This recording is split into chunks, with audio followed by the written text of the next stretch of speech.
Yo, what up? You know what it is. It's your boy AJ Francis reporting to you live from New York City, the birthplace of hip-hop. And I'm telling you that I'm only tuned in with Tru Heel Heat Wrestling. Holla at me.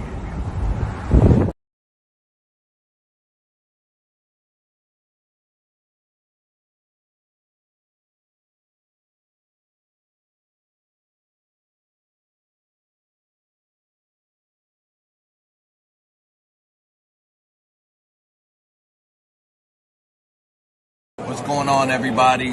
This is your former AEW World Heavyweight Champion. Once a champion, always a champion. Swerve Strickland. Whose house? Swerve's house. You're watching Tru Heel Heat podcast.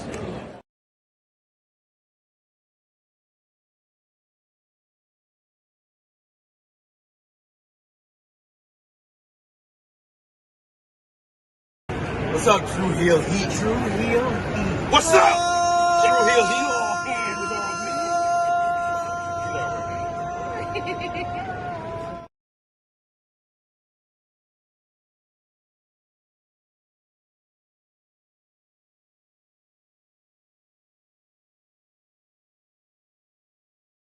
Oye, te habla tío Sabio Vega. This is Sabio Vega and you watching Tru Heel Heat a mi manera o para la calle.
You know what that means. It's time for some Tru Heel Heat. The Saturday morning cookout is here, so grab your plates as we discuss the latest wrestling news, including why all of you are goddamn crackheads. Hit the intro.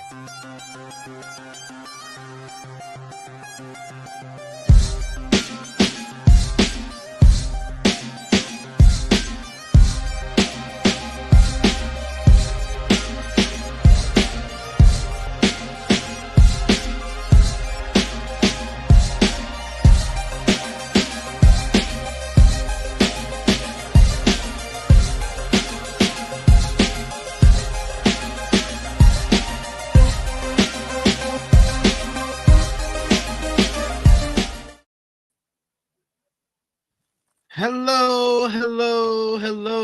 It is me, your Tru Heel Phenom, SP3. We are live on the Tru Heel Heat YouTube, Facebook, and Twitter for Tru Heel Heat 328. Never too young to crash out. Discussing the latest wrestling news, including Ricochet and Evans' Twitter beef exploding as we stoke the fires of tribalism in the wrestling world. WWE releases, fallout, everything you need to know about the batch of releases we discussed on last week's show. We're also going to discuss Willow Nightingale in her contract year with AEW and what that means. A recap of this week in wrestling Wrestling with AEW Dynamite featuring Hangman Page and Will Ospreay going face-to-face ahead of Double or Nothing. 2 episodes of Collision featuring Ricochet stealing Zach Gowen's prosthetic leg. ROH TV, WWE SmackDown featuring the final build before tonight's Backlash. Raw on Netflix featuring CM Punk's return to cost Seth Rollins the World Heavyweight Championship. NXT featuring Jordynne Grace becoming the #1 contender for the NXT Women's Championship. We had Evolve with 2 brand new titles being introduced. NJPW Wrestling Dontaku, Resurgence, and the start of the Best of Super Juniors 32 tournament. We got Marigold, we got Progress, we got some TNA, and of course, final predictions for tonight's WWE Backlash 2025. And of course, I am joined by the princess of all the true heels, the tribal princess herself, Miss Krssi Love. How are you doing? What's happening? Good morning, peeps. Good afternoon, good evening, good night. I hope everyone is well. Happy Saturday or going into Sunday for some people. But what's happening? Is it for some who? Oh, in probably Vala in Indy. Yeah. Probably. Yep. So you think of everybody. You think of everybody. Exactly. Appreciate you for that.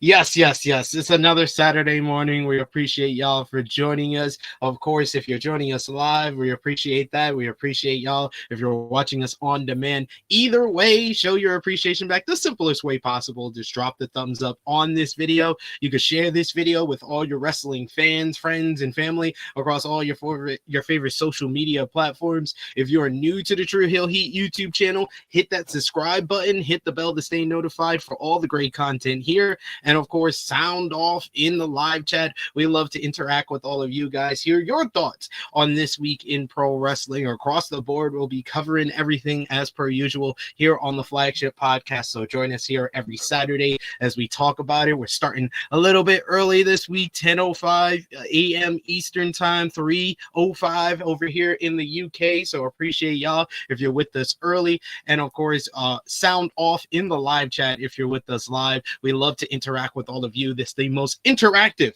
flagship podcast in the land, and especially here on this channel. So we'll try to highlight as many of your comments as possible. But of course, if you're feeling generous, you want to give back to what we do here, you want to make sure your comment is highlighted on screen, you can send a super chat donation. Any dollar amount matters. It goes back to the contributors that you see on screen with us here, and we always appreciate your support. We hit our goal for super chats last week, so we'll be doing a Q&A later this month, maybe next week or the week after. Nice. And of course, if we hit our goal today, I already put the goal in there in the chat. If we hit our super chat goal for today,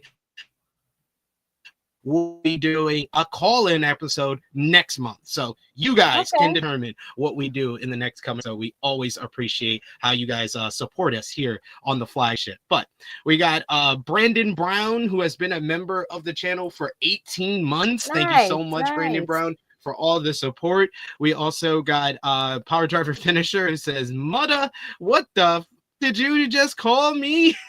Yes, you're all crackheads. You're all crackheads. So that's all what the cool kids is calling people. So I thought it would be cool if I said it. Cool you guys kids? Don't think I'm cool? You don't think I'm cool for calling crackheads? You guys got a kick out of it when someone else calls somebody else a crackhead. I mean, I'm just saying. We got I Make Beats in the chat joining us, who says, what's up, SP3 YouTube GOAT? Hope everyone having a blessed Backlash weekend. Enjoyed Resurgence as well. Let's get it. Yes, Resurgence was a really damn good show last night, as well as this morning's Best of Super Juniors tournament.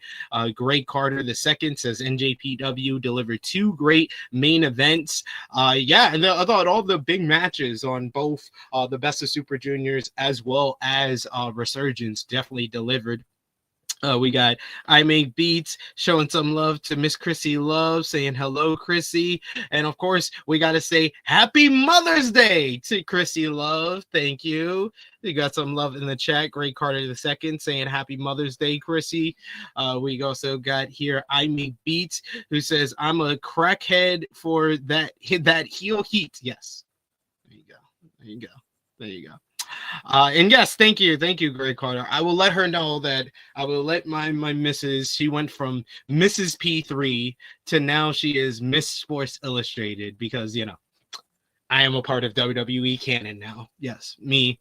Shout outs to Becky Lynch, aka my good dear friend, real life friend, Rebecca Quinn, who we're on a first name basis with. She has me in her phone book as Sports Illustrated. Indeed.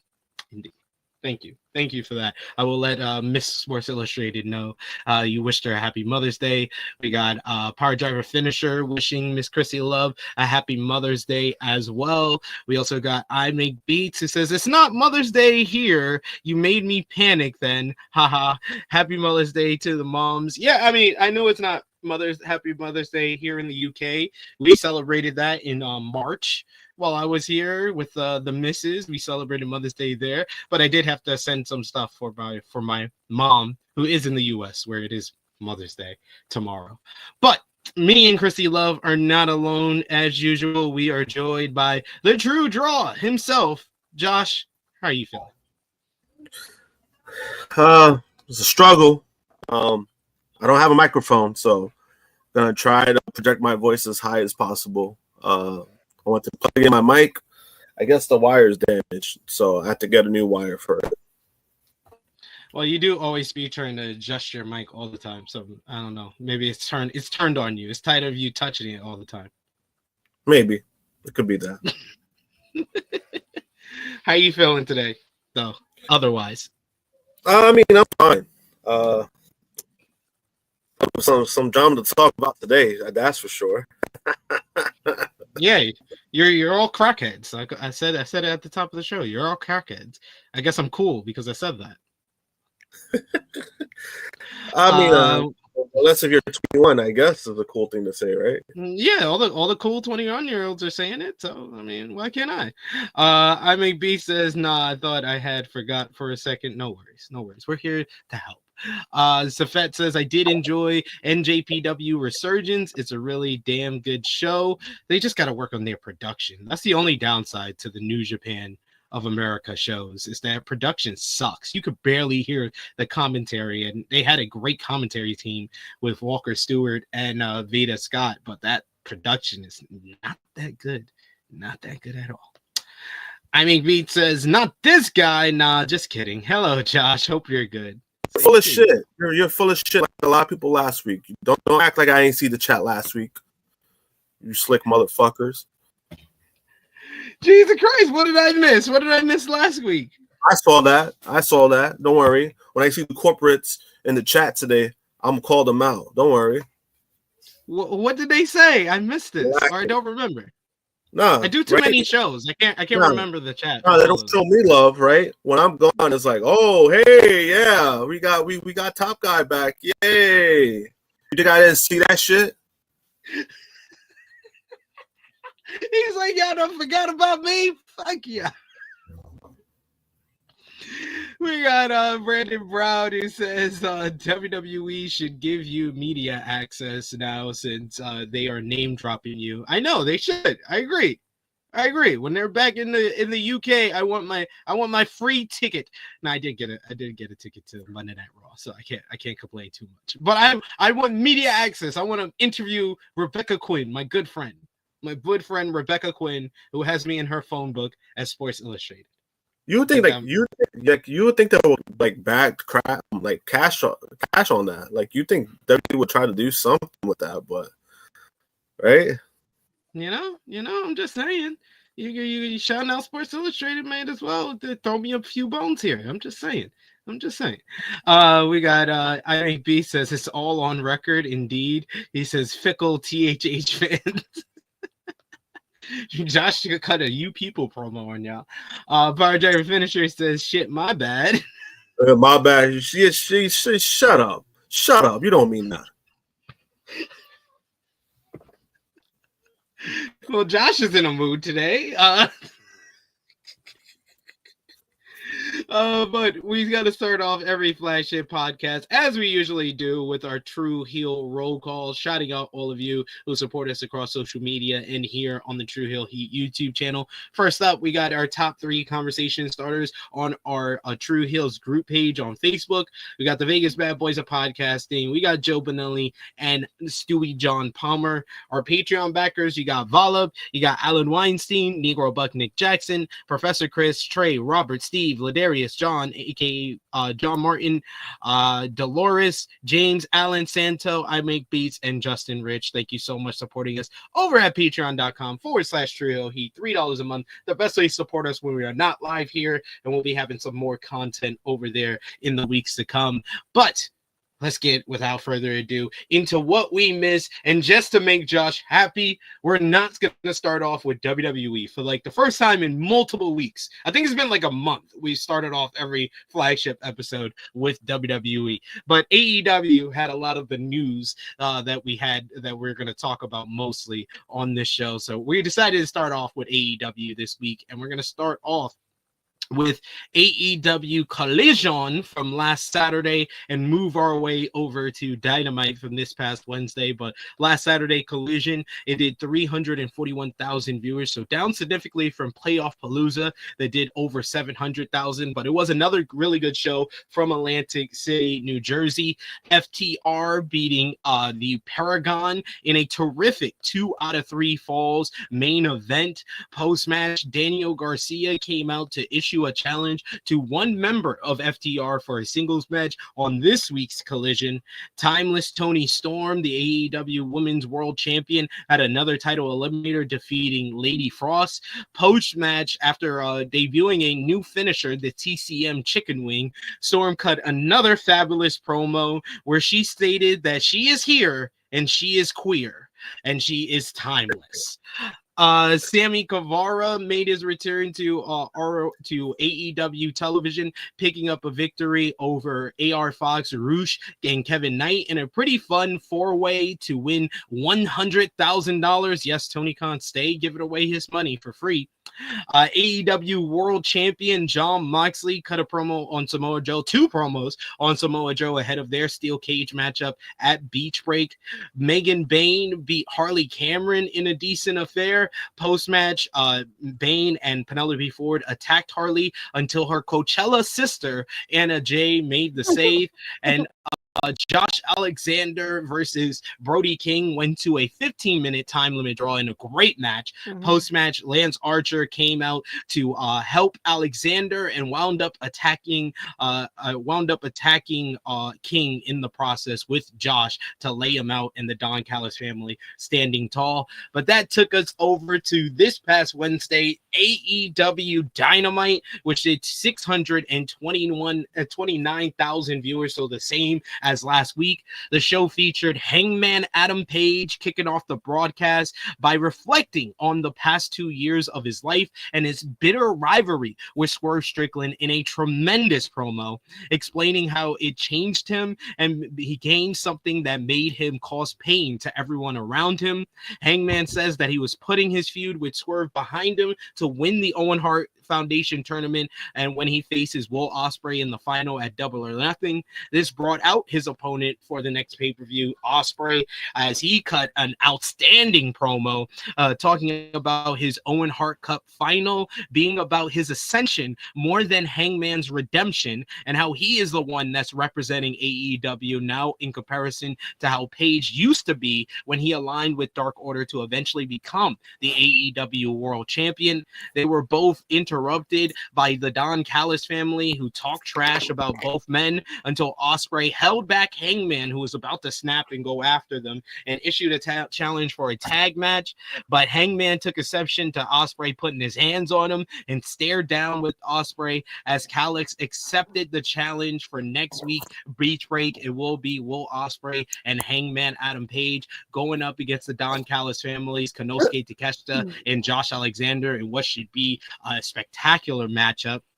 Ricochet and the Young Bucks, speaking of spectacular, the Rick Elite defeated Swerve Strickland, Speedball Mike Bailey, and Mark Briscoe in an awesome trios matchup as once again Ricochet and the Young Bucks pick up the victory, and this time we saw Matthew Jackson pin the former AEW World Champion Swerve Strickland. So once again the Young Bucks have got one over on Swerve here.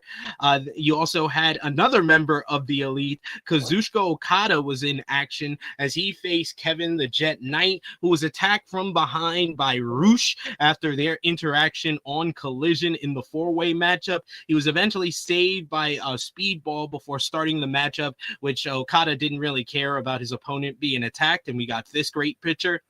Okada went on to beat Kevin the Jet Knight in an AEW Continental title eliminator in a good bout. Post-match, Okada laid out the Jet with multiple rainmakers until Speedball had to make the save once again and had his brief stare down with Okada himself. Timeless Tony Storm was once again in action, this time facing three different opponents as she picked up the victory against Penelope Ford, Anna Jay, and Thunder Rosa in a pretty fun four-way AEW Women's World Title eliminator. MJF beat down Top Flight to prove to the Hurt Syndicate that he can hurt people until Bobby Lashley said that he will let Max know their decision on if he can get into the group next week. Later, MJF got into the face of Will Ospreay to talk trash about wanting him to win the Owen Cup and the AEW World Title so he can get another easy dub against him before Ospreay rebounded him about dropping him on his head back at All In Wembley Stadium. Nick Wayne had himself a challenge as he went up against Rhino, making his AEW debut thanks to Christian Cage, but it was Nick Wayne who picked up the victory to retain the ROH World Television Championship. Post-match, Christian Cage dropped the title at the feet of his son and left him basically hanging in the ring. And finally, you had Samoa Joe. He picked up the victory over Claudio Castagnoli in a solid, hard-hitting main event matchup. Post-match, Joe laid out Claudio with the help of Powerhouse Hobbs as they used a steel chair to get some revenge on Claudio after multiple weeks of Claudio taking out members of the Ops with the Death Riders looking on. What did you guys think about this week's AEW Dynamite? We'll start with you, Miss Krssi Love. Hey peeps, I thought first of all I missed Collision, the second one. Well, the second show. I forgot all about it. I was watching TNA and I was like, oh shit. And then the basketball game was on. Then I was like, I have to go watch it on Max. But it was a really good episode. But yeah, the basketball had me all distracted. I forgot all about it. But solid episode for Dynamite and Collision. They should really think about the Thursday spot. I said it on Fightful earlier. I was like, the Thursday collisions just feel more vibrant. It feels like it has more energy. More energy, right. And even if you do it taped, it's still better. People would have to just stay there. But I think you should definitely look at the Thursdays. I don't know how that would do with sports in the network, but I think they really should look at their options and remove it off Saturday. The Saturday shows has been solid now. But for more people to watch, I think you should go and change the day from Thursday or Tuesday. Something where it has to be not on Saturday. Thursday is probably the better Saturday? Option. You don't want to go against NXT. NXT's been having more ratings since they've been on network television. Fair. That's What's fair. your favorite part of this week's Dynamite? I love when Tony Storm and Thunder Rosa they tist bumped. That was fun. The promo the promo between Hangman and Will Ospreay. Wow, my God, chills. Really good. Is the Hurt Syndicate really gonna keep letting MJF do this, or are we gonna have the white boy just join the group? What are we doing? The actual white Jew. He deserves a plate at the cookout, I heard. Really? Okay, fine. Apparently, that's the story they're telling. That is a story that they are telling, I guess. It's funny. But yes, that's what stuck out to me. I love the ending of Samoa Joe. I thought he was gonna I thought Claudio was gonna try to spin him, but I was like, what's the name was too big for that. That's why he choked his ass out. Yeah. His ass out for even thinking about it. But overall, solid Wednesday episode for sure, and Thursday. Josh, what did you think about last Saturday's Collision or this past Wednesday's Dynamite? I thought both episodes were good, very solid shows.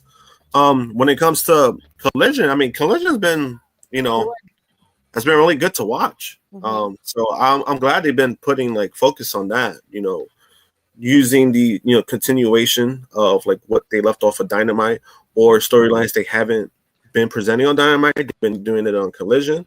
That's a good way to have people watch. And this past week's Dynamite, I thought it was pretty solid too. I did like the trios match. That was a fun matchup. I mean, overall, I mean, I've been liking the direction they've been going. They've been pretty solid. They've been very straightforward of what they want to do. Because even right now, even the Death Rider stuff, right, it hasn't been as much of an eyesore as late. I mean, it's still like whatever for me, but it's still like very minimal on the show. Right, like, minimized the Death Riders. They must have listened to us. Yeah, and I think it's working. To be honest, like if you could limit them as much, I mean, it's kind of sad to say that because they should be presented more, but because of the direction that they went, it just hasn't really been getting great feedback. So I think the way they've been using them has been fine. Even with the Samoa Joe stuff, like, we know he's not going to win the title, but at least they presented it on TV, on Dynamite TV, instead of like Double or Nothing. I think that's a good spot for them next week. So we'll see how that match goes. I think it'll be a fun matchup as a cage match, right? From what I know, right? Yeah, that's on Wednesday. That's a Beach Breaker or something like that. Yeah, Beach Break in Chicago. Yes, I saw. Yes, I think it's a good spot. I think having it on TV, and you have a stipulation, a cage match. No, it's a fun way to kind of like dance around it. Because I don't think in Double or Nothing, I don't think he's probably defending the title. Excuse me, sorry. They're probably gonna wait until All In. So thank you. For him to lose the belt? I mean, I don't know if he's gonna lose it, but yeah, Oh. I would hope. I would hope they're gonna do that. I mean, I would hope. There's no bets on that. Yeah, Right. I hope I hope that's what happens because I mean, honestly, I know a lot of people are holding on to like the Darby stuff, but Darby's a fucking Mount Everest, and he's having time of his life. Yeah, like leave Darby alone. Let the guy just do whatever he wants, and then when he comes back, when he comes back, he can figure something out. I just think you're holding on to that. I don't think it's kind of you're handicapping your company for that for no reason. So I do think he ends up losing at All In. I hope that's what happens, and I think whoever's in the finals. I mean, finals with Will and Adam Page. You're not really necessarily going wrong with Puro beats Moxley at All In. So yeah, it has to be Will though. There's still story to be told with Hangman being redeemed that you can tell before he eventually does get back to the top. I think he will get back to the top, but there's still story to tell. It's Will Ospreay's time though. Will Ospreay should win at Double or Nothing. But great promo between them. I love Hangman Adam Page has such a three-dimensional character that has grown like layers upon layers throughout the years of his time being at AEW, whether it be his original rise to the top and winning the AEW World Championship, his interpersonal battles with Kenny Omega and the rest of the elite, his rivalries with like your John Moxleys, with your MJFs, and of course with Swerve Strickland. It's just made him one of the most multi-dimensional character that I think I've ever seen in pro wrestling. Like they cut a whole promo about him smiling for the first time in 2 years. Like it's facial expressions, it's everything. Like Maggie talked about it yesterday on our Backlash preview. We spent like 30 minutes talking about how AEW has some great stories that are like all-timers, because we had people in the chat that was like, oh, I prefer WWE because it's more story-based than AEW. And I was like, no, AEW tells the great stories, except they do it in the ring a lot of times, and that's okay too. That's a way to do it in the genre of pro wrestling. A lot of the stories should happen in the ring. Yeah, I think a lot of people. I think what it is too is that just a lot of fans got a little too comfortable with WWE when it comes to that. Because again, I don't mind storylines, I don't mind storytelling, but like at the end of the day, you're pro wrestling. At the end of the day, stories should be in the ring as well. So they kind of make it seem like, oh, the build up. And then we kind of get what we get. The AEW is just in a different way, and they're doing it their way. They're doing it their way to satisfy their fans. And I know a lot of people try to use the whole thing of, oh, they're supposed to be getting new fans. They were trying to do that before, and it wasn't working. So now they're focusing on what they want to do and what's been working for them. And I like that direction. I like the direction that they've been going, because that's what made them different from WWE. Not trying to see all the same stuff. Right. Yeah, like I said the same thing Davion did here. You need both. You need storytelling, story-driven storylines, and you need the payoff to happen in the ring. You could prefer one over the other, but both preferably at the same time is good. And sometimes neither of the top companies do that very well. So, it's true. And I think Hangman Page is like, he's in a fucking, like, the way that the lane that he's in, like every time he's cutting a promo and it's like a face off now, you know it's gonna be good. Like we've seen it with MJF, we've seen it with Swerve, we've seen it the past week with Willow Ospreay, and it was kind of weird that Dave's biggest complaint was what Will was wearing. I was just like, we really doing this? He's wearing a $600 designer shirt, you idiot. Dave Meltzer should not be telling anybody about fashion. This dude's been wearing the same shirt for like 47 years. But then the only thing that's changed about his look is his haircut. Yeah, and also like it was the fact that he tried to say like, oh, about Will making him look like a star or a champion. I'm like, Roman Reigns was wearing fucking sweats for most of his whole run. Yep, 100-day run. Like, who gives a fuck? Like, if that's now if he wants to complain about Kenny Omega's look, I do agree. Kenny Omega needs to dress better. Will Ospreay was wearing this week is 10 times better than Kenny Omega. Yeah, but the thing is that when Kenny Omega was champion, he was wearing the suits. He looked nice. He looked nice. Yes. Like, like at least with that, that's like he at least passed that. But it's the fact that he was going on about what Will was wearing. I'm like, bro, he's wearing a $600 fucking shirt. Like, the fuck do you want this guy? Well, why does it even matter? I don't hear him ever even. It's also British fashion. But that's what he don't realize. Like, that's British. That's British fashion. Like, like that's popping in the UK. Like, who gives a fuck? It's $600. I wish I had $600 to spend. So stupid. It made Dave sound so out of touch, just like his opinion about Bad Bunny did.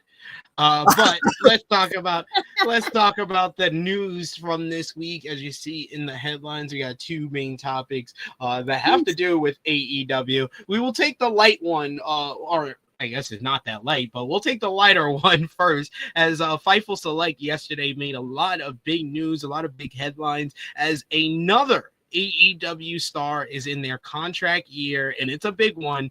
Willow Nightingale. Fightful Select's Sean Ross Sapp has learned that Willow Nightingale is in her contract year with All Elite Wrestling, with the deal set to expire in a few months as things stand now, though the exact date is unclear. Those that Fightful spoke to within AEW claim that Willow is a priority for the company and someone they want to keep around.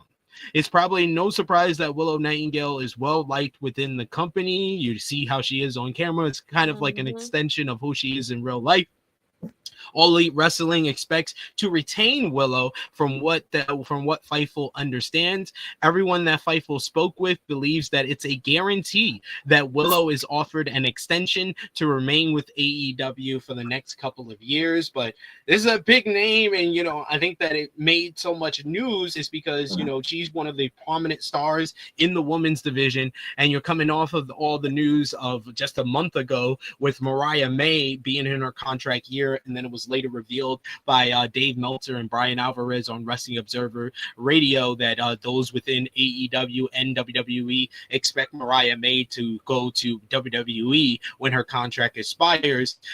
Here, it's a little bit different with that as far as with Willow, because they expect her to remain in AEW, but this is someone that should be at the top of the list, should be a priority to Tony Khan to bank, not even give her the bag, give her the whole entire bank. Drop that Brinks truck right at her doorstep and give her all the money necessary. And also, not only that, come with a plan.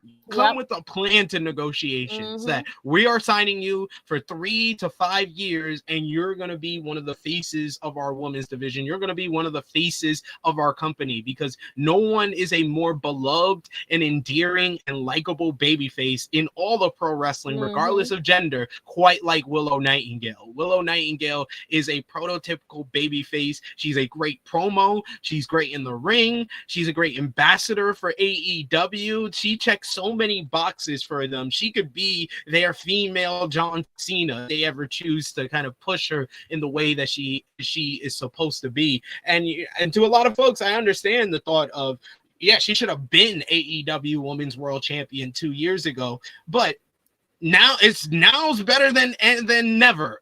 Do it now. Give her the long-term contract and come up with a plan to put the title on her this year. Krssi, what do you think about Willow being in her contract year? I think it's crazy that her contract is this is the year. Like you said, give her the branch up. Do not let her leave that location. If you do that, you're an idiot. You have to give her the bag. She deserves to be there. I don't think she needs to go anywhere else but stay where she is, and give her more more character run, more stuff to do. I mean, you do see her often, so I hope that she does stay. I mean, I don't know if people want to still come to WWE, but that's kind of like the pinnacle. Dream. The dream. The elite of elite, I guess, if you want to say. But I think Willow should just stay where she is. I think she's a great asset where she is there. Give her the truck and then some. I feel like she deserves all of that. Josh, what about you? What you think? I think she should stay. I think staying would benefit her a lot more. But then also, she's doing stuff with she's doing stuff with Stardom. And then she does stuff with CMLL too. So it's like she hits a lot of boxes when it comes to not only we're working with AEW, but she's basically the face of the company. She represents the company, with other companies when she works there. So I think her resigning would benefit her even more, because she already has the leverage when it comes to that. Me personally, I've known Willow. I've worked with Willow. She's always been super nice too. So I'm like, wherever she goes, if she gets a nice deal, I'll be happy for her no matter what. But I just don't think if she goes to WWE, me personally, I just don't think they're gonna really appreciate her like the way TK appreciated her. You know what I mean?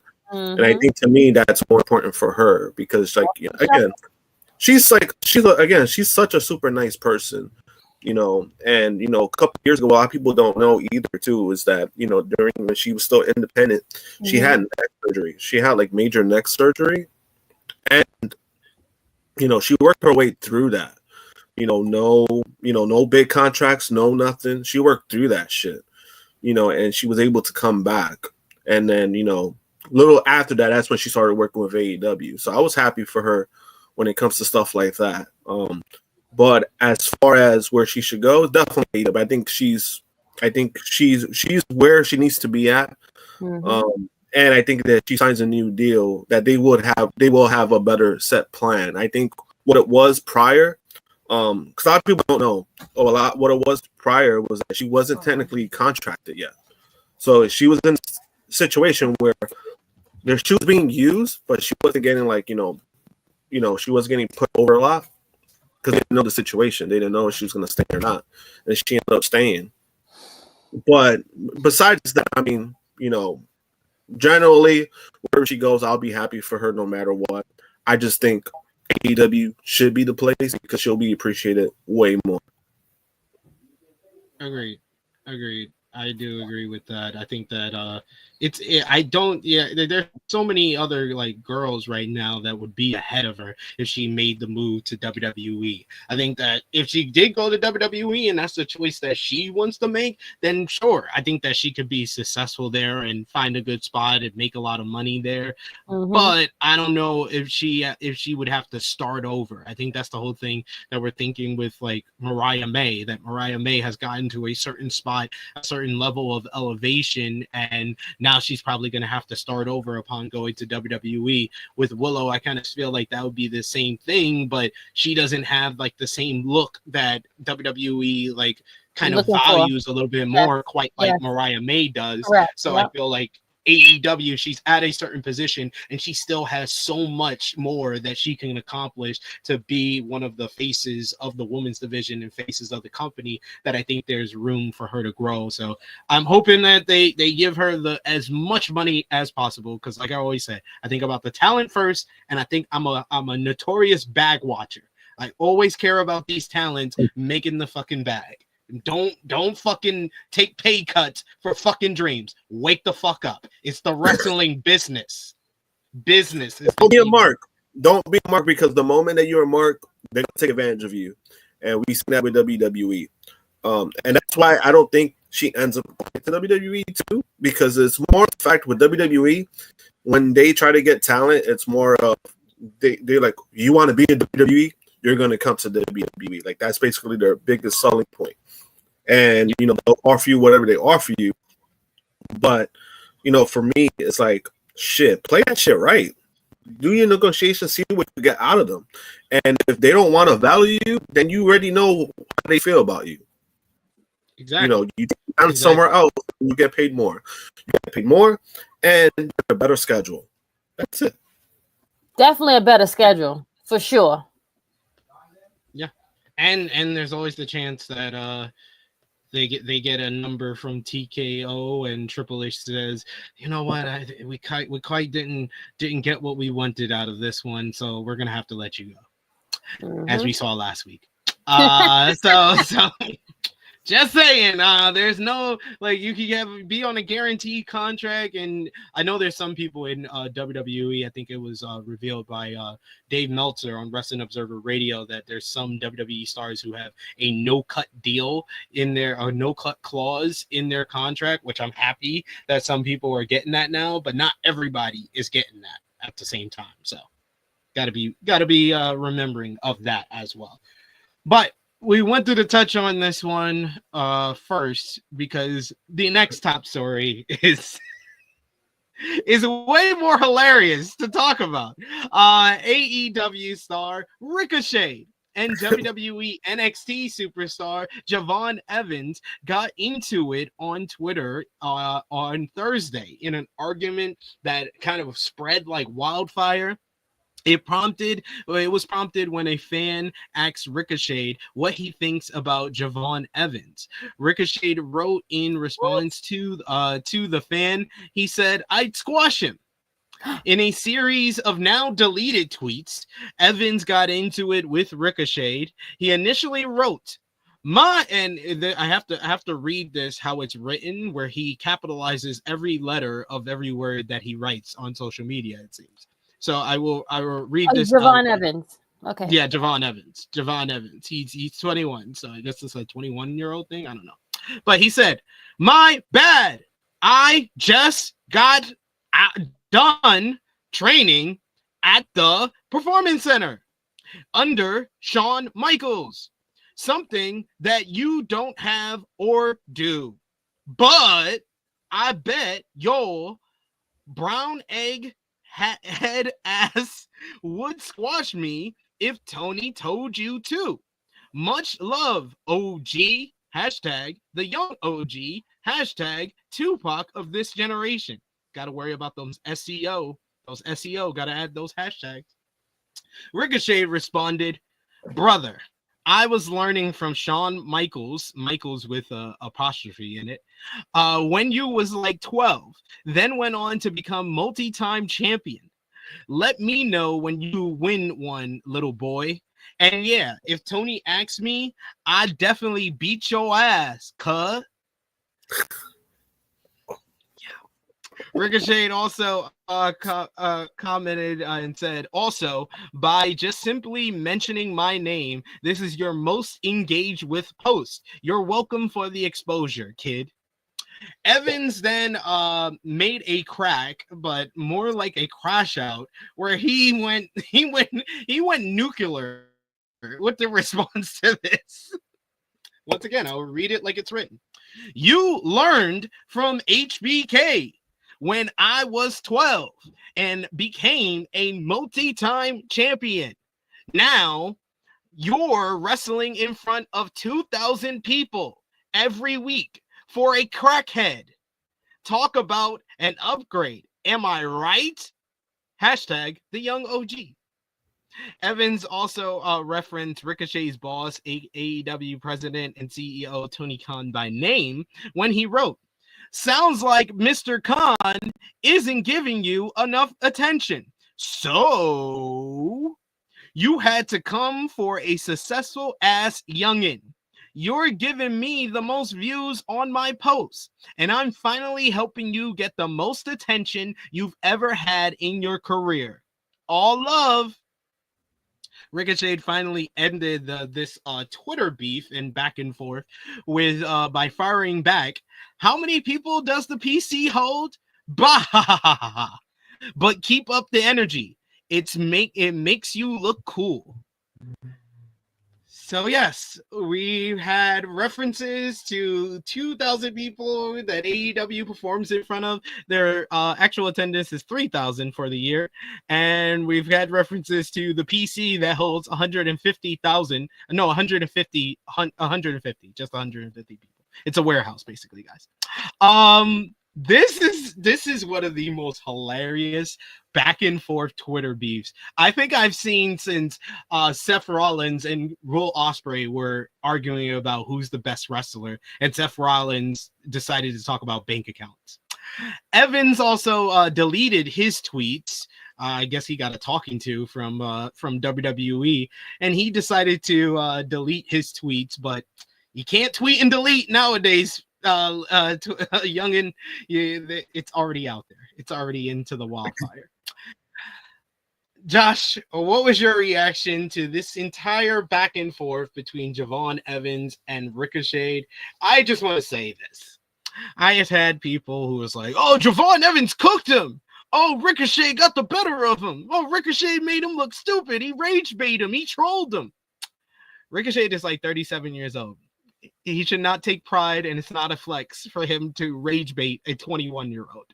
And Javon Evans said nothing about Ricochet. He wrestles in front of 2,000 people. You young man, you wrestle in front of 150 people. That is literally 10 times the size of the AEW awards and 10 times the size of the people you would perform in front of every fucking week. And maybe you shouldn't call someone who paid you money during the pandemic when you were just a local unknown wrestler and gave you a payday on AEW television. Maybe you shouldn't be calling him a crackhead, especially in the current landscape of pro wrestling, when he is the owner of the only other legitimate U.S. wrestling promotion where you can make money. So when you are a free agent, you cannot use him. If he's that petty, you cannot use him as a negotiating chip to get more money from your current employer. All of this is one of the rare double knockout burnouts from both men. But Ricochet, on the other hand, I can understand if Ricochet gets the W here because he's still playing his character. He was playing his character this entire time. It felt like a choice for Javon Evans did not even need to respond to this, and Ricochet would just be the one goofball idiot in all of this because that's who he is on television. That's his character. He's a goofball heel who falls on his face and is an idiot, and he's a troll on social media. Do not respond to the trolls. Josh, what did you think about all of this? I do agree when it comes to that. I don't think it was so much that Ricochet was like, he wasn't like basking in it. He was just playing that character. And, and for me, it's just what was the worst thing that Ricochet said? I squash him. Like, I'm just saying, is that warranted for all anything? the other stuff? Like, No. I mean? But then also, I think with Javon, what it was too is that even his responses, I'm just like, bro, like he took it to the next level. He took it further than it should have gone. If you're gonna have a back and forth, just make it about that person. Like, don't make it about everything else. Because I mean, even off the bat, he brings up Shawn Michaels. Why are you bringing up Shawn Michaels? Like, what was the point of that? Like, what was the point of Shawn Michaels? When Ricochet has worked with Shawn Michaels, like, which is why call Tony Khan a crackhead when Shawn Michaels has done every drug under the sun in the 90s? He's been worse. That's not even necessary. That's not even. Not only that. Why you gotta bring up old stuff, SP? Like, yo, no, that's the reason why he did. You have no self-awareness if you were saying that. No, that's the thing though, right? Because SP3 does make up a good point, because last year when these motherfuckers had Sexy Red on NXT, Shawn Michaels made a comment to her saying like, "Oh, that the coke they have now is not the same from the 90s." Like, he was still talking about it, and this was last year that he was still talking. Yes, he was still talking about it. So when it comes to that, I thought a lot of stuff that he said, it was just so self-aware. I'm like, you work for HBK. But isn't Javon Evans like 12 though? So like, I mean, he is 21. Right. He's 21, right? And I'll get to that. I'll make a point. I'll get to that. I'll get to that, right? But it's just the fact that not only he did that, right? Then he brings up AEW, and he brings up their attendance, and then he brings up Tony Khan calling him a crackhead, right? Where I think that was like super unnecessary, because at the end of the day, you could dislike Tony Khan all you want, right? At the same time, this man gave you a job when he didn't have to give you a job. He was, he was putting money in your pocket, like, and he gave you the opportunity. And matter of fact, the opportunity that Javon was given, I had the job at WWE. So it's like, it was just like, I didn't. That was the part I was kind of like, oh, like, why did you like really do that? But then also, what it did too is it kind of opened up Pandora's box, because people started looking at old like comments from like Instagram. Somebody will make like an anti-AEW post, like a random person, and Javon was liking the post, like he was liking anti-AEW post. So it just makes him look bad when it comes to that. Like, it makes him look bad, and I think he ended up at the end of the day, I think he ended up looking bad. When it comes to both sides, he ended up looking bad. Ricochet was in character. Ricochet didn't go as far as Javon did. But then also, I think the thing too is that people are bringing up that, oh, Javon is 21. He's still learning. He's still a child. No, he's not. He's a grown-ass fucking man. You're right. He's a grown-ass man. His ID. Once you work for $1 billion company, you got to stop using that as an excuse. They hired you. You're old enough to be hired there, so they should be do their due diligence and teach you media training and how to speak on social media. And maybe not capitalize every fucking word in your tweet. And if you want to be the Tupac of your generation, sir, I am from New York City and I grew up in Harlem. You need to work on your roast game. This was not even good roasting. Like, Ricochet, I expect that. Ricochet's whole character and who he is an extension of who he's always been. He's lame. He's a cornball. But Javon Evans is supposed to be the new cool kid on the block, and this shit was embarrassing. If you're the new kid on the block, Sorry for your whole generation, Tupac. But you know what always makes it funny when people bring it up like, oh, you know, he was 21, and then like they try to use the fact that, oh, you know, we were 21 once. Yes, we were 21 once, and yes, we did say dumb shit. I definitely said dumb shit on the internet. But guess what? The reason why we know that is dumb because we could talk about our experiences to know how dumb it was being 21. You know what I mean? Like, so it doesn't make it better. Like, oh, that he's like, no, like he's a grown ass man who has a prominent job. He's on TV every week. He's held to a higher standard for a reason. So to try to use the whole age thing was just fucking stupid.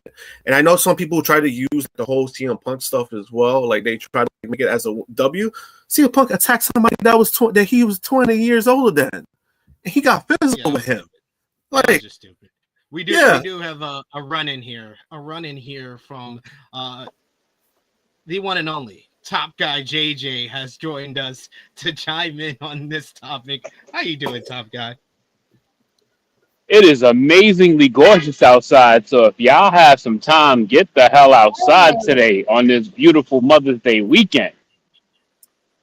So if I don't talk to you prior to it, happy Mother's Day, Krssi. Happy Mother's Day, Boo. Happy Mother's Day to all the mothers that's watching. You know, Chris, SP, you know, you got yourself a wonderful mother over there, too, so wish her a happy Mother's Day as well. But, guys, wait, what is this? The whole Ricochet. What is this? I don't. Javon did it.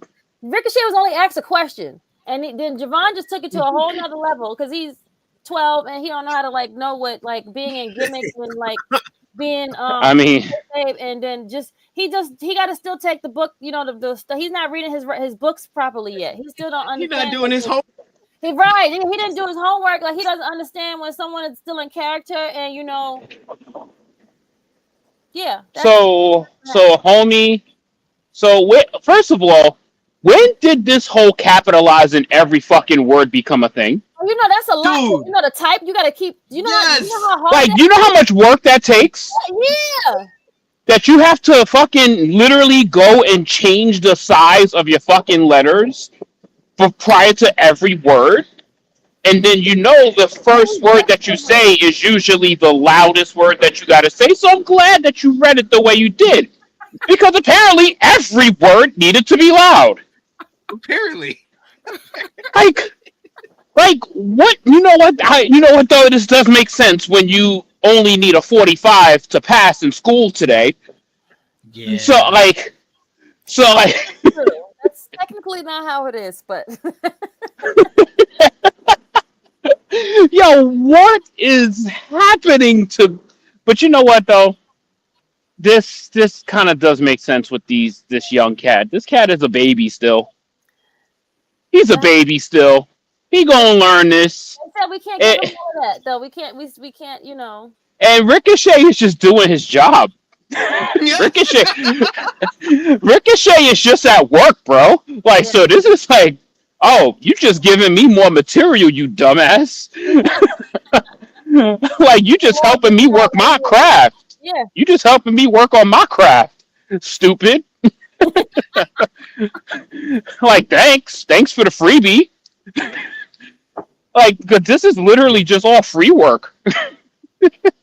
There's no loss that Ricochet is going to take in this. No, not at all. Ricochet, this is basically like stealing candy from a baby, almost literally. Like literally, literally. And at the same time, it's going to have his people then tell him to go get some grammar lessons or just stop capitalizing every word, bro. Like, you don't need to be capitalizing A in your fucking sentences. Like, what are we doing? Like, is don't need to be capitalized in the middle of the sentence. Like, somebody's going to teach him that someday. But, you know, hey, yeah, he tried. At least he stood up for himself. At least he thinks he stood up to a big bad bully in his imagination. And I appreciate him, being proud that he's learning from Shawn Michaels, but basically flexing that you just took a front rolling class in the performance center, that's not a flex, sir. That's also not a flex. Like, if I really wanted to break all of this down, I'm embarrassed. We could take front rolling classes. The four of us could take front rolling classes. Like, you understand how basic that is? The only part of this that was actually well thought out and an actual insult was yo brown egghead ass.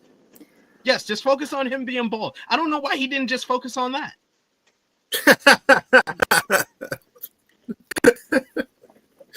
And this was the top story?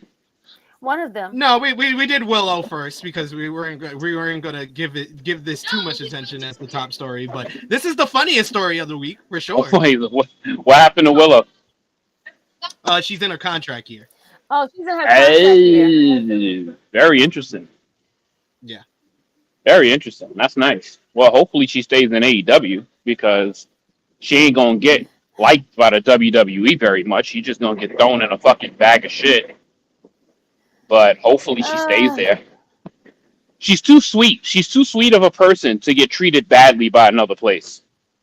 I agree. Like, you just tell. You just know. And I think I heard Josh talk about it a bit too. I was like, he was spot on with everything he said. So it's like, it's just basically just repeat that. But you do got to get that bag at some point. So exactly. Work the market. Work the market. Fuck it. Work it. If you could, work the market and see if you could get whatever you can get. If you got a place offering you $750, go to the other place and get $9. You got a place offering you $1 million, go for 1.2. Absolutely. That if she could work the market, work the market. I said it when we were talking about it. I was like, I'm a tag watcher. Make that bag. If AEW is giving you more, go there. If WWE is going to give you more, then maybe you try it out over there. I don't know if you're going to treat it as well, but whoever's going to give you more money, that's always the place. It's the wrestling business. Keyword is the business. Just make sure that contract is short term and guaranteed. Gotta be in the fine print. Yeah, no cut.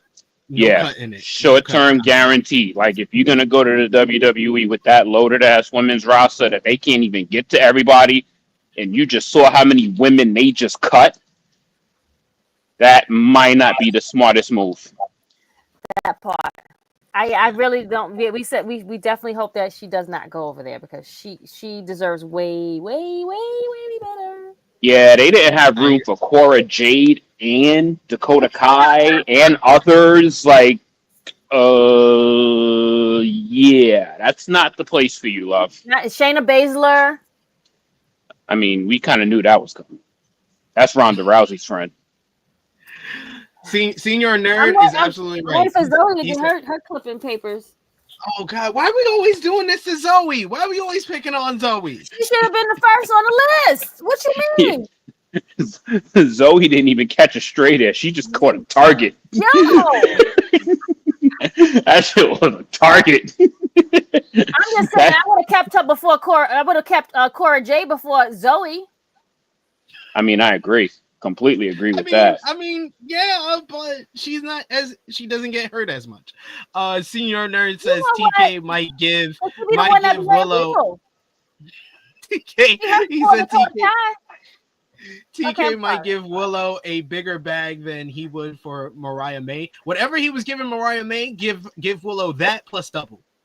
Because I think that Willow fits the AEW style and can be a bigger brand ambassador than what Mariah could be. And the good thing about Willow is that she could work with everybody. All shapes, all sizes, all types. Like, she can work with everybody and still do her damn thing.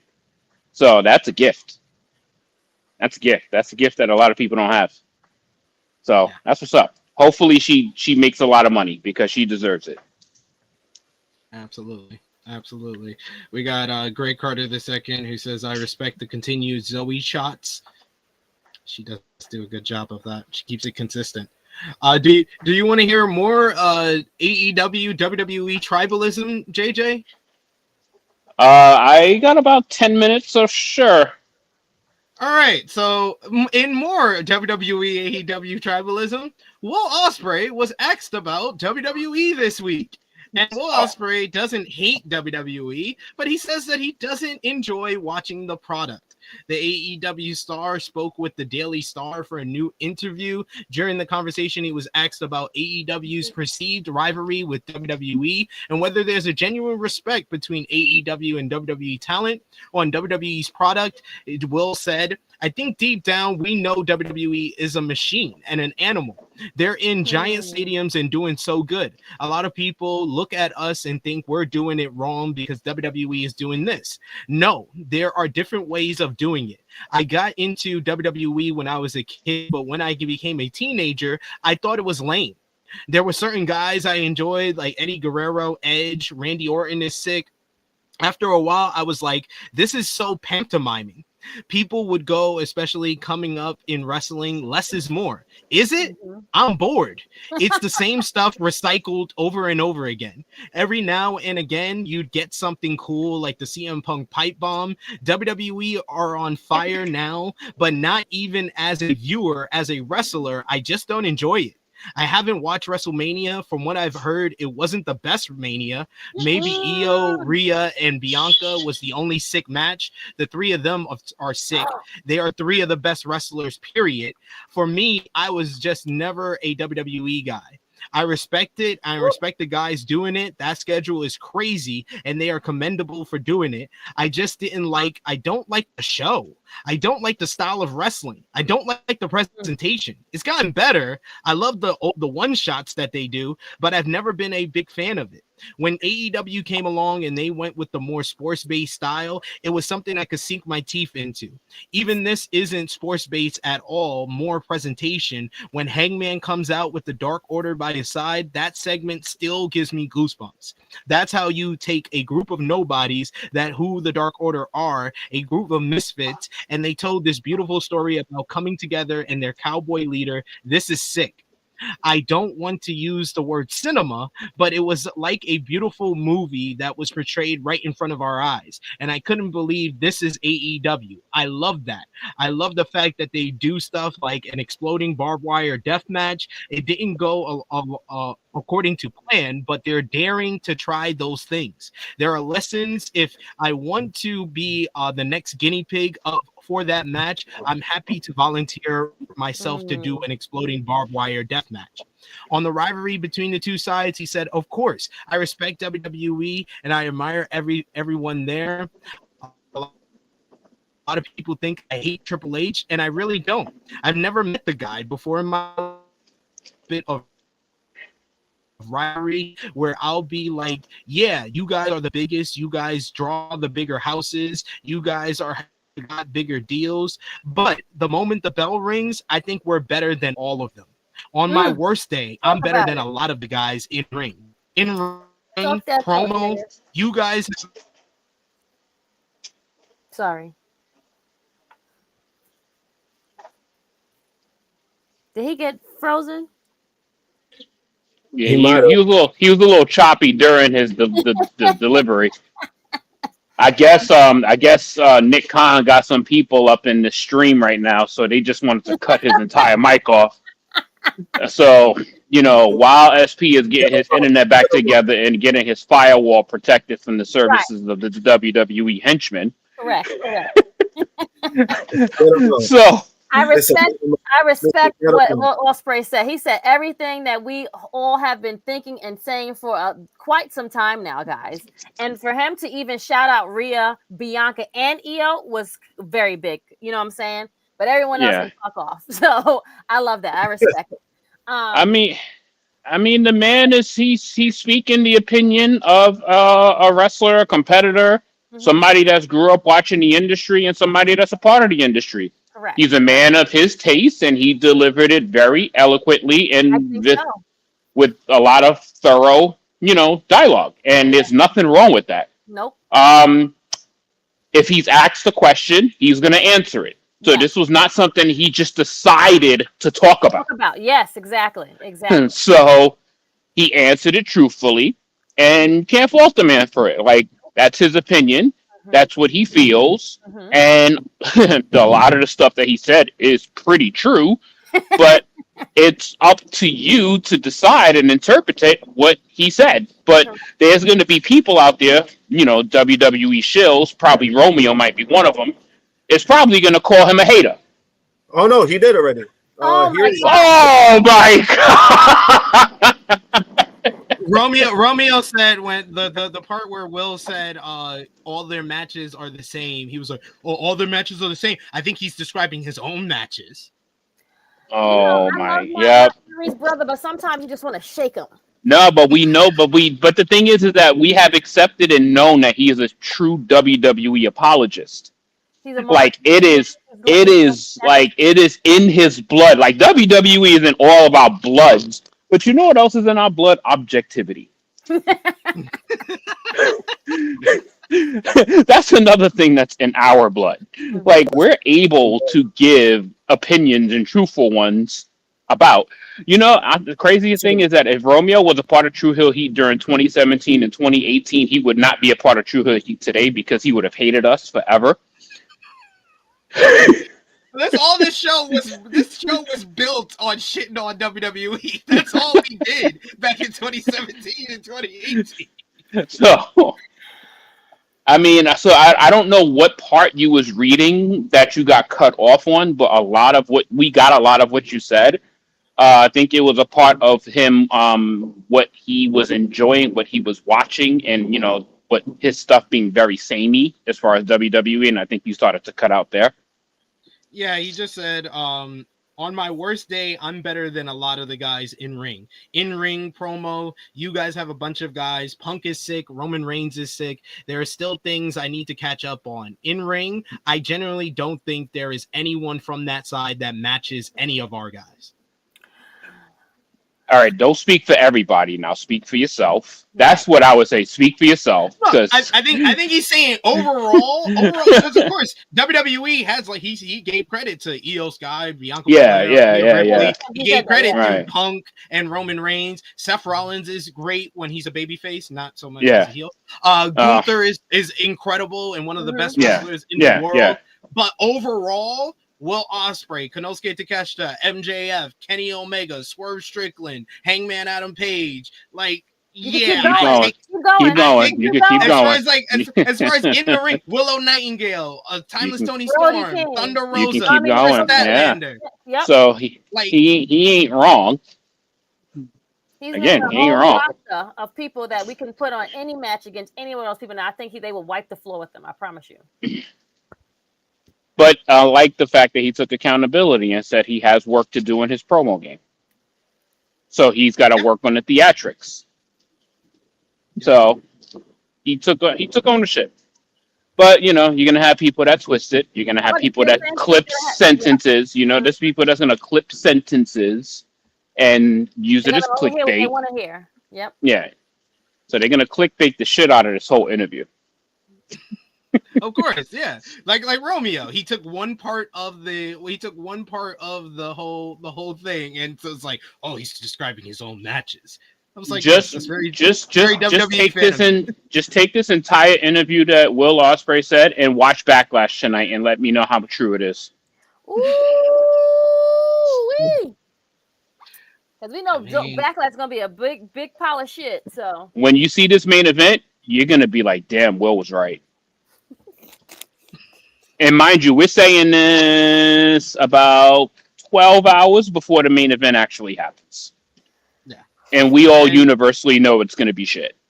Yep. And Dion, he said, I don't agree that everyone in AEW is better than WWE. He didn't say everyone in AEW is better than WWE. He said, overall, in the ring, he thinks that their guys do not match up to their guys in the ring, just in the ring, not overall, not everyone. He just said our guys are better than them in the ring. And I mean, he's not lying.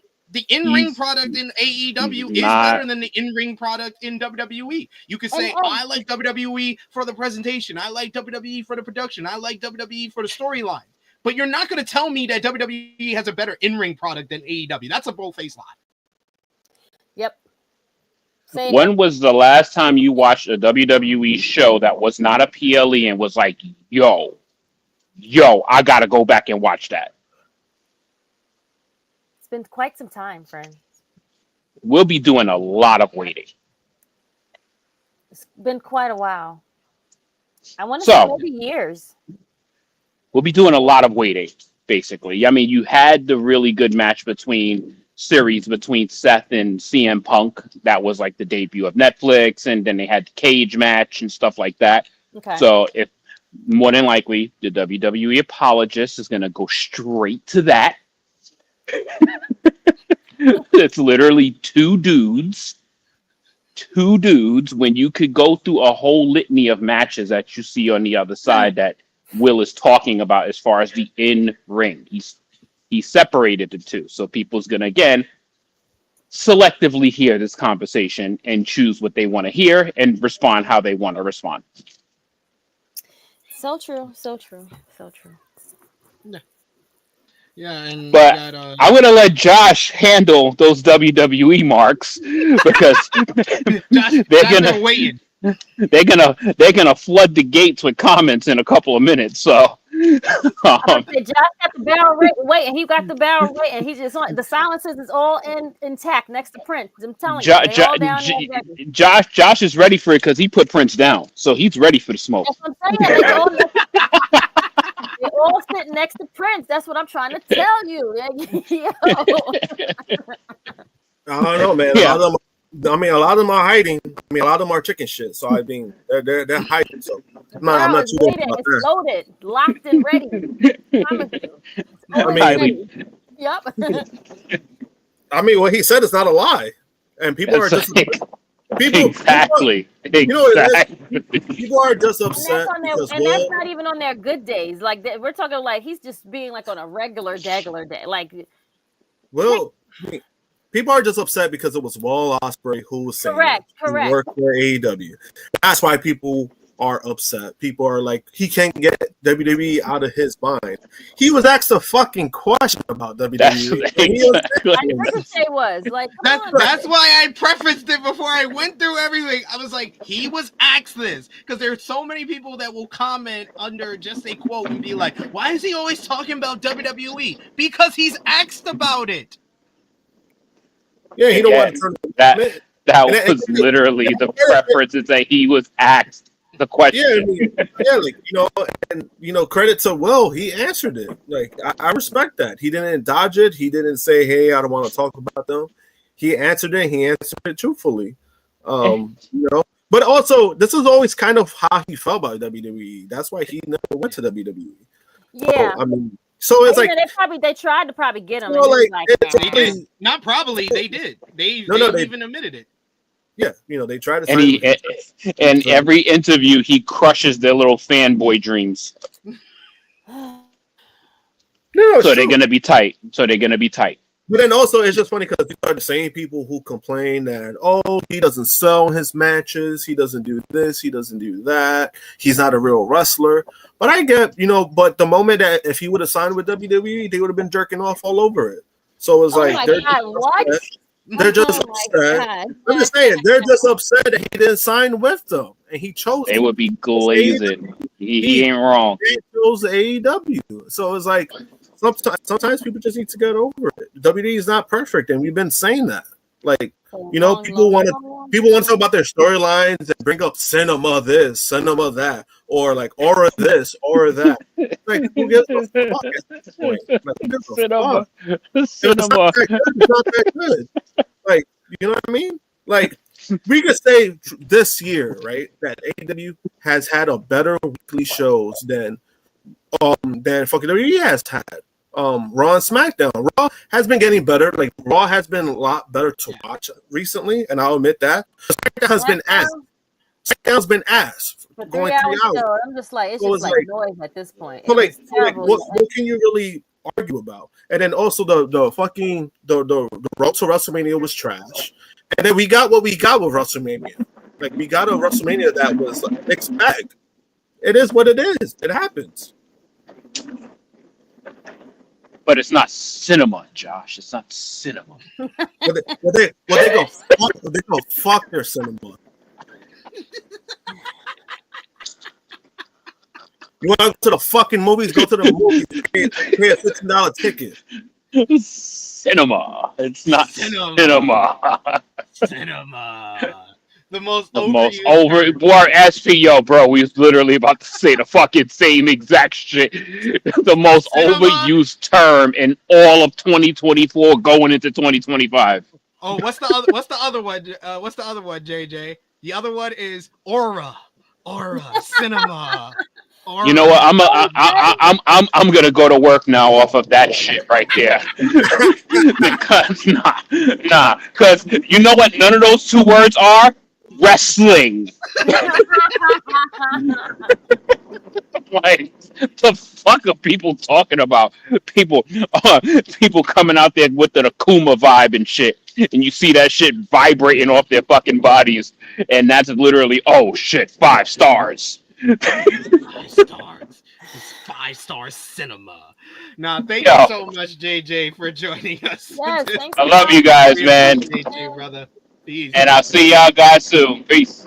Bye. Later, brother. Have a good day at work. Yes. We got BJ Dixon in the chat who says, I love Will. He's actually my current favorite wrestler. I do think that he's a phenomenal talent, and fans have to understand that he grew up on TNA and NJPW, so he gave a good opinion. Yeah, they're like Josh said earlier, this is what Will's been saying for years. That's why it made all the sense. When he became a free agent and there was the bidding war between WWE and AEW, most of us already knew he was going to go to AEW because he's not like the Stephanie Vickers or the Mariah Mays of the world who dream of going to WWE. He isn't that guy. He's been a guy that kind of became a wrestling fan off of stuff outside of WWE. But I also think that you know, like when you're making your legacy, I think it's more dope when guys make their legacy outside of WWE, because it's one of those things where it's like you never needed the big company to be who you are, you know what I mean? And that's why I praise the Young Bucks, who's a perfect example of that. They've made the careers, they made the most money they've ever made, and they were not signed for WWE. They weren't a WWE product, and they made it themselves, So when it comes to like his comments, obviously I know people are upset about it, but at the end of the day, he was asked a question and he was very honest about it. But also, I think a lot of people kind of just look over the context of what he said, because there were people he praised. He praised 3 women from that match WrestleMania. He praised Punk. He praised Roman Reigns. There's multiple people he praised. Like he gave props to. He gave props to. I mean, he didn't have to even do that. Yeah, like it's an overall landscape of the product that he just doesn't enjoy. And guess what? A lot of us have been feeling the same way, because WWE presents himself as a brand. Like, hey, you want to come here, you want to come watch us, and then when you watch it, it's like, why do I need to pay a ticket to watch it when I can just watch it on TV? Like, you know what I mean? Like, if you're just gonna be doing segments and promos, I could just be home and watching it. Like, you're not giving me real good matches that I'm like, oh my god, I have to be there. And I felt that way for years for WWE. Like, the closest I've been to going to a WWE show recently was night 2 for WrestleMania 40 for WrestleMania 40. But I didn't go because the tickets were too expensive. And I'm like, I don't want to be in the nosebleeds to watch Cody win when I could just be at home comfortable. So nice and warm. Yeah. So it's like, it's one of those things. Yeah, and it's one of those things where I'm like, I'd rather buy a ticket for AEW pay-per-view, because at least I know I'm getting my money's worth. I'm getting some banger matches. I'm getting something great at the end of the night that I'm paying for. So, again, a lot of people have their preferences. A lot of people are going to defend what they want to defend. Like we said, our good buddy Romeo is going to defend what he wants to defend. But, I put him as more of when he says he's unbiased and he's really biased. That's where we get on him about. But and I saw a comment that Davion said earlier where he was like, "Oh, about us, all of us enjoy we should just watch, all enjoy like pro wrestling." Bro, that's like asking for world peace. You ain't getting that.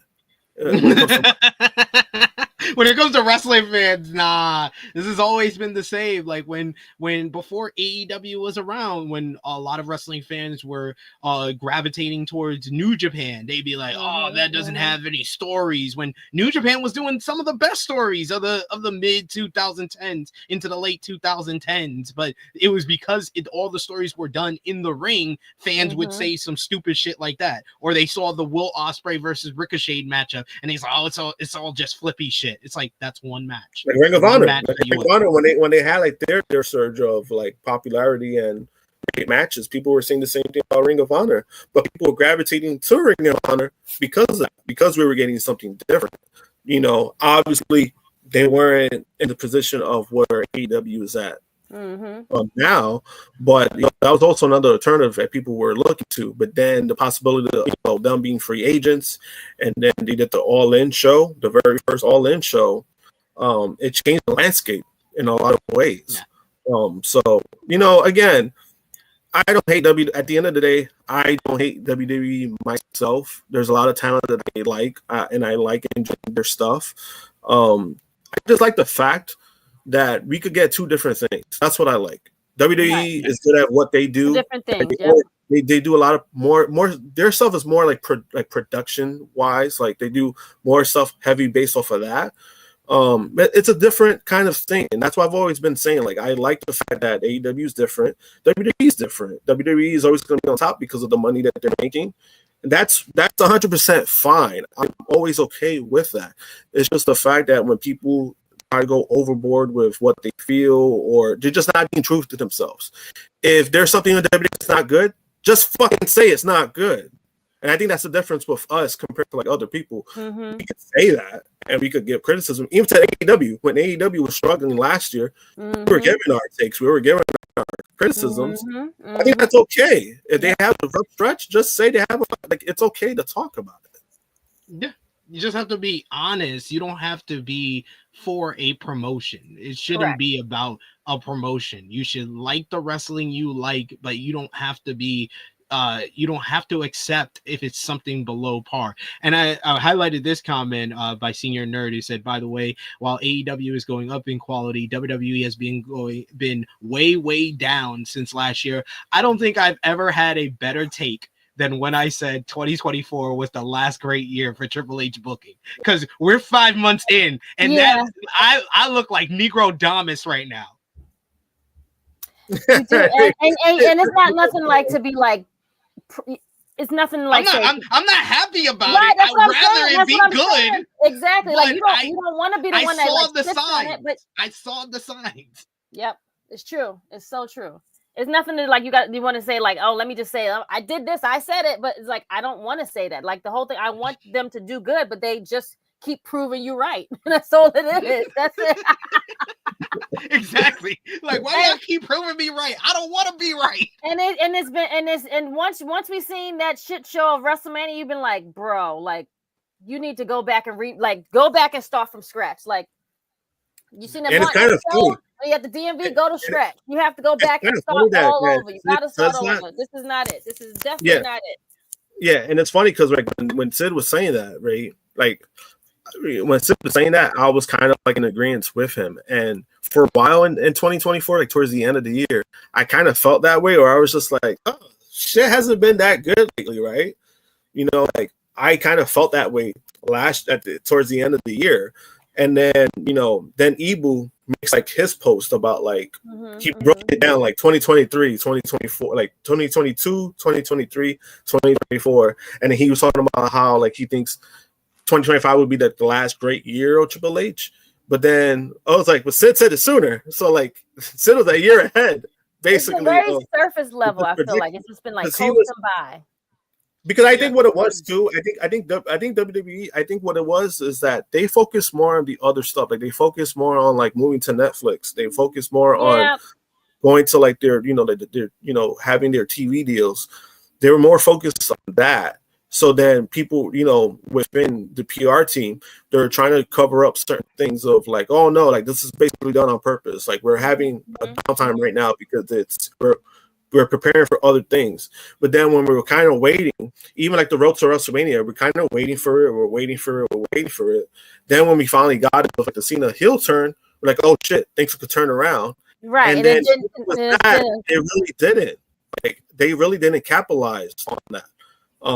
You know, that's why for me, that's where it was kind of like, oh, like, yeah, this is what we're getting. Where that moment should have been something like big going forward, and it wasn't. You know, and they're more focused on blaming whoever. You know, like people who are blaming The Rock because he didn't show up. I'm like, the match was ass. The main event was ass. Even if Rock was there, like they had their own personal problems with when it comes to that. It's just the way they went about it so publicly. For a company that always wants to keep things private, they created a big mess that you really haven't really recovered from at the moment. And I've been saying this when I make pieces saying I said New Japan's been the most consistent, and even they got their problems where Bushiroad be having broke boy energy and letting everybody leave the company because they don't want to put broke boy energy, yo. Like, stop with this broke, yo. Y'all are a fucking $1 million company. Stop having broke boy energy. I hate when millionaires and billionaires have broke boy energy, and Bushiroad got it right now, even though New Japan's been the most consistent promotion in wrestling right now. But hey, teach yourself. But enough of the tribalism talk. Right. Enough of the tribalism talk. Let's talk some more news, because AEW had a teaser for a new competitor that's signing with the company. Something that happened on Dynamite this week that was teased with was a spider, a toxic spider graphic appearing on the screen during the AEW Women's World Title Eliminator matchup on Wednesday's Dynamite. A spider crawled down the AEW watermark in the left-hand corner of the screen a number of times. Fightful Select reports that the logo is teasing the arrival of Tekla from Stardom. Confirming that she has signed with the company. Tekla was previously reported as heading to the United States after she left Stardom late last month after the All-Star Grand Queendom show. Tekla had reportedly garnered interest from both WWE and All Elite Wrestling, but has decided to sign with AEW. So looking forward to seeing how they introduce Tekla on AEW TV. And then during Thursday's edition of the Wrestling Observer Radio, Dave Meltzer shared a more details about the plan for AEW Grand Slam Mexico on Wednesday, June 18th at Arena Mexico in Mexico City. According to Meltzer, a major matchup is planned for the AEW CMLL crossover show featuring Will Ospreay and reigning AEW International Champion Kenny Omega.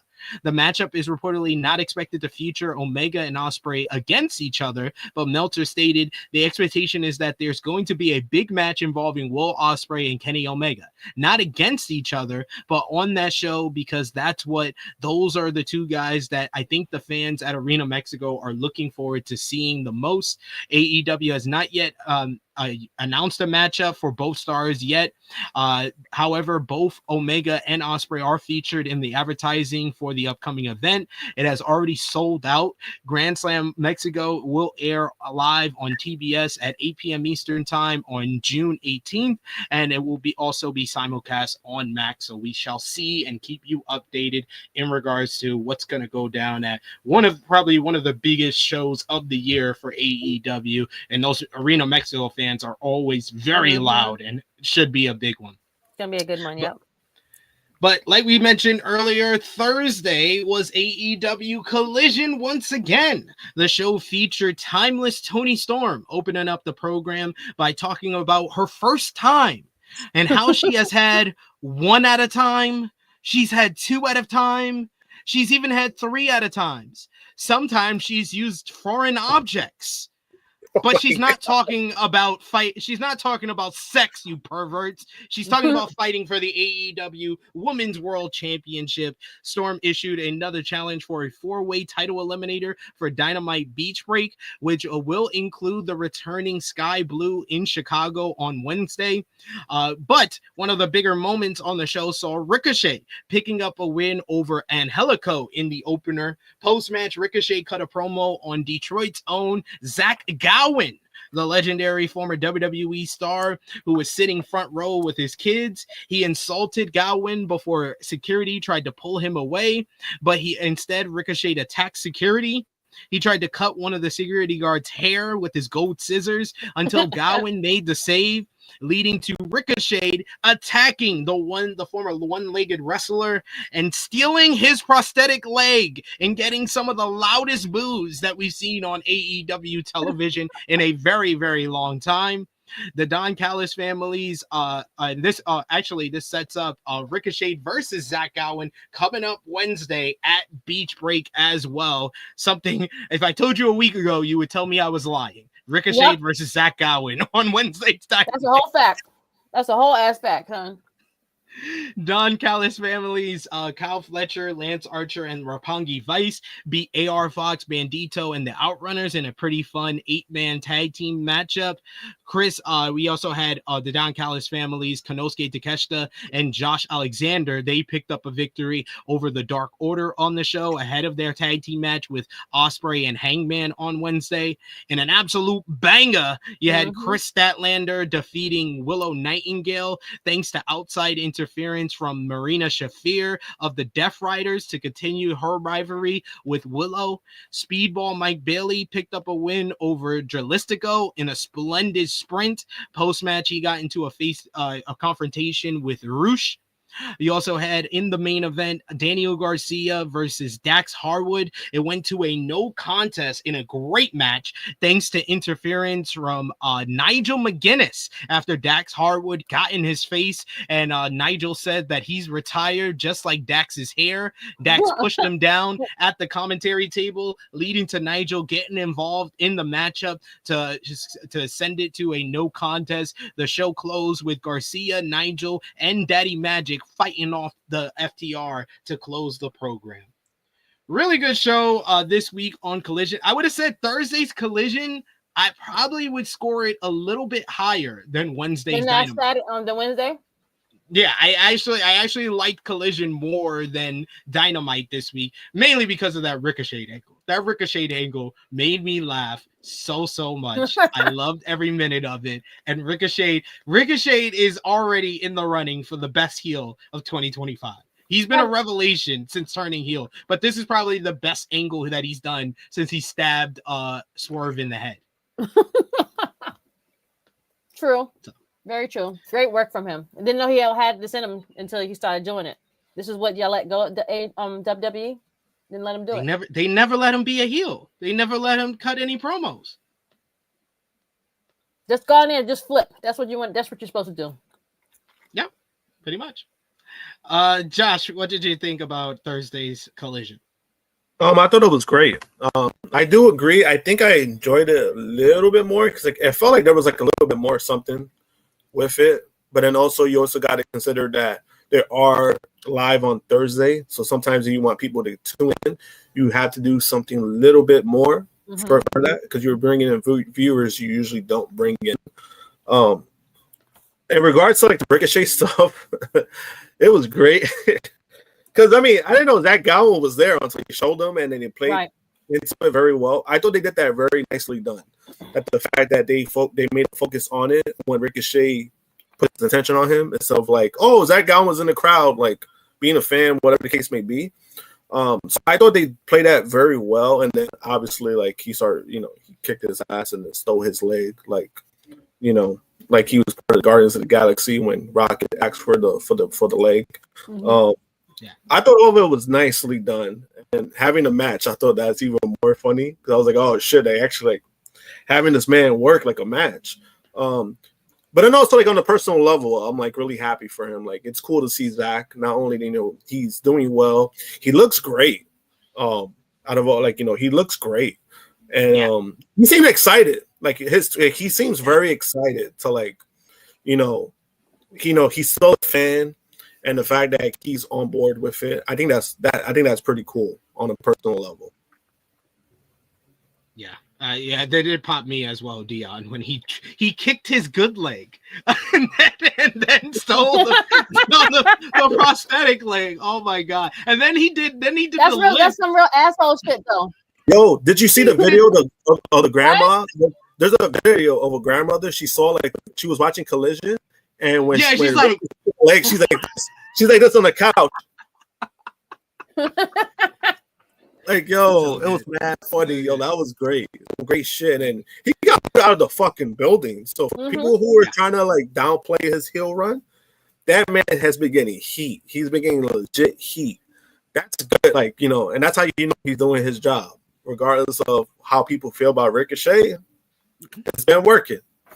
He's been a revelation as a heel, man. Shout outs to Ricochet because he's in my eyes, he's doing the best work of his career, like overall. Like he can still deliver in the ring and he still delivers great matches, but even before his WWE run, he was just a one of the most like innovative and revolutionary high flyers of all time. He was a match guy. He was a flip guy. He was a high flyer that everybody wanted to watch his matches, not necessarily see his character work or hear his promos. But now he's still able to deliver in the ring, and now he's brought a whole different side of himself in AEW. He's gonna be like in a couple of years from now, he's gonna be talked in the same vein as like your Swerve Stricklands and your timeless Tony Storms, who came in after a WWE run and totally reinvented themselves. And it was funny when he started beating up the security. He kept saying it on the microphone. He was like, "You look at that! I threw him to the barrier." like look at that! Look at that! I threw him to the steps. You know, like it's cornball Ricochet. I'm like, he's being himself, and that's what makes it great. Like he's being himself. So everybody that says like, "Oh, he's corny," is like, well, that's what he's supposed. That's what he is. Like, and that's who he is in real life. He's a cornball, and he's just turning it up to 10 now and being that character. That works for him.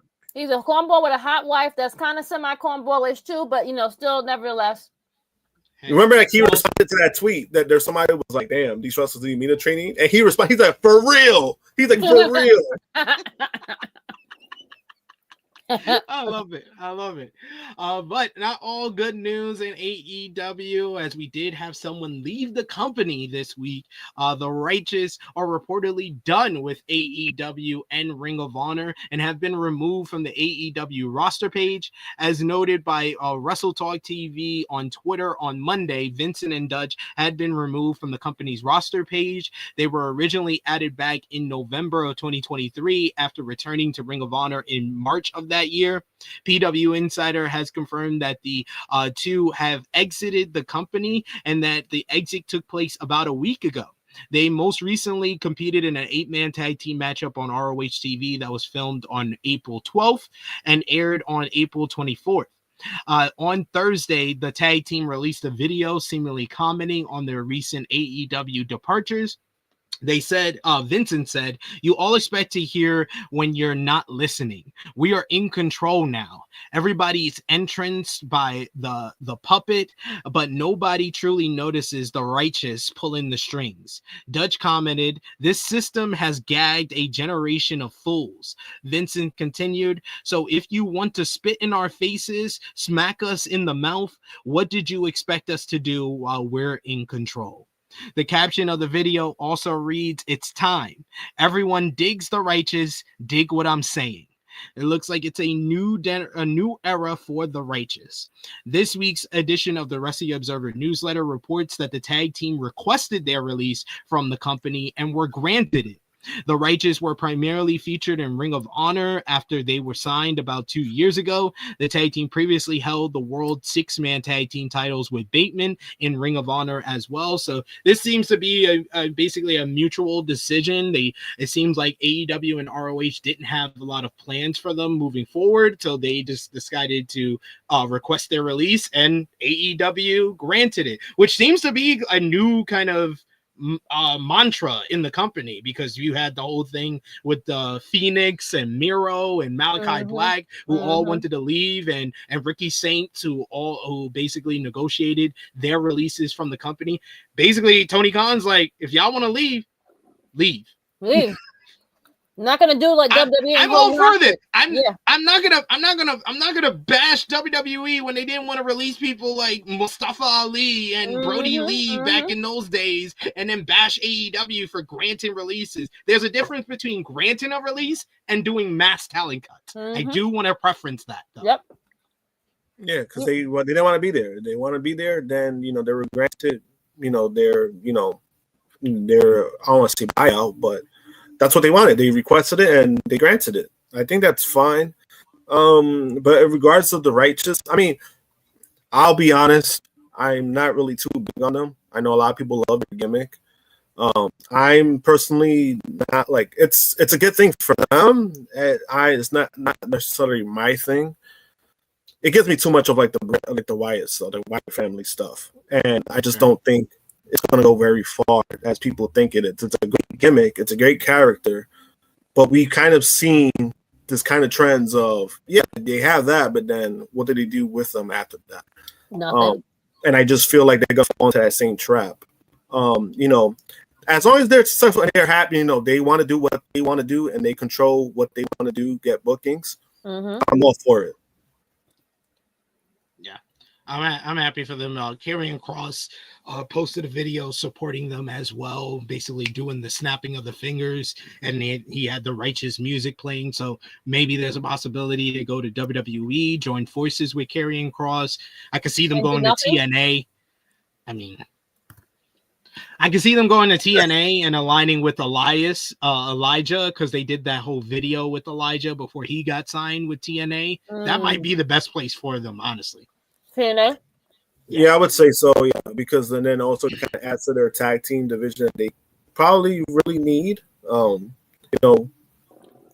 So, I mean, again, like whatever they decide to do, I think it'll be fine for them. I think TNA would be a place for them, like you mentioned, because I think they'll capitalize on like that kind of gimmick, and they'll make them something with like tag team champions. Somewhere like in WWE, they'll like do like cool production, but that's probably about it. Yeah.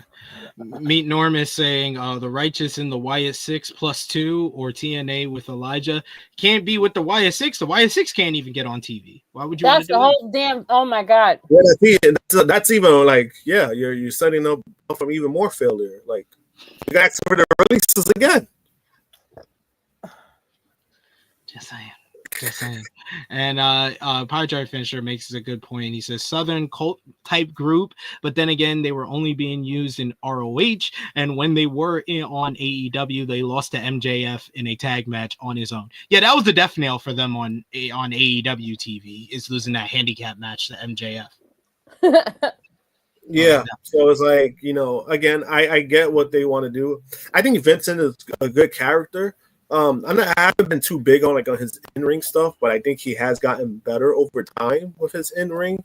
But also being a tag team, I think that's his route. I think he's a good tag team guy. Again, whatever they decide to do, I'm always for talent, making their, finding a way to make money, and they have leverage. They have the leverage. They have the momentum. So whatever they decide to do, it's good for them regardless. And finish up with AEW news. CMLL announced its first matchup for the upcoming CMLL versus AEW versus ROH show on June 17th, the day before the AEW Dynamite Arena Mexico show. The event will feature AEW star and reigning ROH World Champion Bandito going up against Mascarada Dorada. This week's edition of the Wrestling Observer newsletter had details on the booking. The Observer newsletter notes that Bandito's booking is a significant one by CMLL, as Bandito was previously on the list of people not allowed to work at Arena Mexico by CMLL due to Bandito's past affiliation with Lucha Libre AAA. The newsletter notes that the circumstances have changed with WWE's recent acquisition of AAA. CMLL reportedly let Bandito know they wanted him to participate in the upcoming shows last week. Additionally, the Observer reports that the Beast Mortos is expected to be at the shows as well, which likely would have not been the case in the past as well. So the world is changing now that the we'll say the Bloods have associated with the government. AEW has announced. You a whole fool. Yo. Yep. Yo. AEW has announced that it will run a multiple week residency in the 2300 Arena in Philadelphia. Nice. The run at the venue begins on August 27th and runs through September 11th. They'll have Dynamite on August 27th, August 30th, Collision, September 3rd, Dynamite, September 5th, ROH Death Before Dishonor, September 6th, Collision, September 10th, Dynamite, and September 11th, Collision. In more event news, the Wrestling Observer newsletter reports that the event gate for AEW Forbidden Door has already topped $1 million. With the event happening in August, it's set for August 24th at the O2 in London. The Wrestling Observer newsletter notes that the show has had higher ticket sales than most AEW events, which accounts for the gate. Either way, it will likely be the third largest gate in AEW history, behind both shows at Wembley Stadium, meaning that the top three will be in the UK. This could change if all in Texas sells more tickets in the weeks to come. And then to finish up with the converse, you had ROH TV on Honor Club. The show featured Bandito beating Gringo Loco in a world title proving ground main event. You also had Red Velvet defeated Laney Luck in a ROH Women's TV title proving ground matchup. Layla Gray suffered a defeat to the Death Riders Marina Shafir, who was on the show. In the first ever women's Pure Rules matchup, Deonna Purrazzo picked up a victory over Ashley Vox. And finally, Atlantis Jr. picked up a win over Jay Lethal. Come on. Jay Lethal is now Finn Balor? Jesus. He listens to everybody out here in these streets. I mean, like any and everybody. He can't buy a win at this point. This what do you like I'm saying, he's Finn Balor now. Like they just, oh my god. I'm sorry to say that. Don't worry. But he'll turn things around when he becomes Black Machismo again. I mean, is he gonna do that? I mean, no, but I'm just saying. He said that's the only way, nigga. You can't buy a win. The only way is if you're Black Machismo. But let's talk over to WWE now. Keep sending those comments. We'll highlight a few comments in a bit here and send a super chat donation if you want to show us some love. But the last night's Friday Night SmackDown, the show featured John Cena closing the broadcast with a final promo ahead of Backlash, where he talked about beating Randy Orton in front of his family and friends. Orton played a trick on Cena, though, as he sent in a fake Randy Orton to attack him, which Cena took out with the AA before the real Randy Orton popped up and delivered an RKO to him to once again, for the third straight time, lay out John Cena ahead of tonight's PLE in his hometown of St. Louis, Missouri. You also had on the show LA Knight and Damian Priest. They picked up a victory over Jacob Fatu and Solo Sikoa. Post-match, Fatu attacked both Knight and Priest before Drew McIntyre came up behind Fatu and delivered a Claymore to lay him out ahead of the fatal four-way matchup between all four men. You also had Alexa Bliss made her return to WWE television for the first time since March, as she teamed with Zelina Vega to pick up a victory over Chelsea Green and Piper Niven. Glad to see Alexa Bliss back, and she got a big pop from our hometown crowd in Ohio. Charlotte Flair was back on TV for the first time since WrestleMania, where she said she competed in the greatest women's match in WrestleMania history. Lie. She also says that she is the GOAT. Lie again. She also says that everyone cares about her. The fans did not care at all. And she was booed out the building to the point that she decided to leave. Yes, that was it. The promo sucked again. Jade Cargill had a face-to-face, a brief stare-down with Charlotte Flair, who told her to get to the back of the line. But Charlotte did try to leave the building, but was confronted by Alexa Bliss, who wanted to have a chat.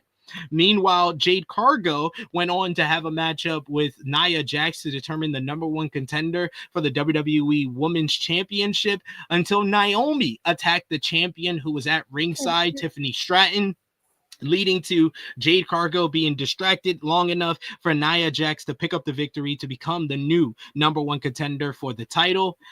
Aleister Black had yet another big matchup on the show as he went up against Carmelo Hayes, picking up a victory thanks in large part to The Miz trying to get involved with the distraction, but it turning on him in the end as Black picked up the win and delivered the Black Mass to the Miz after the matchup.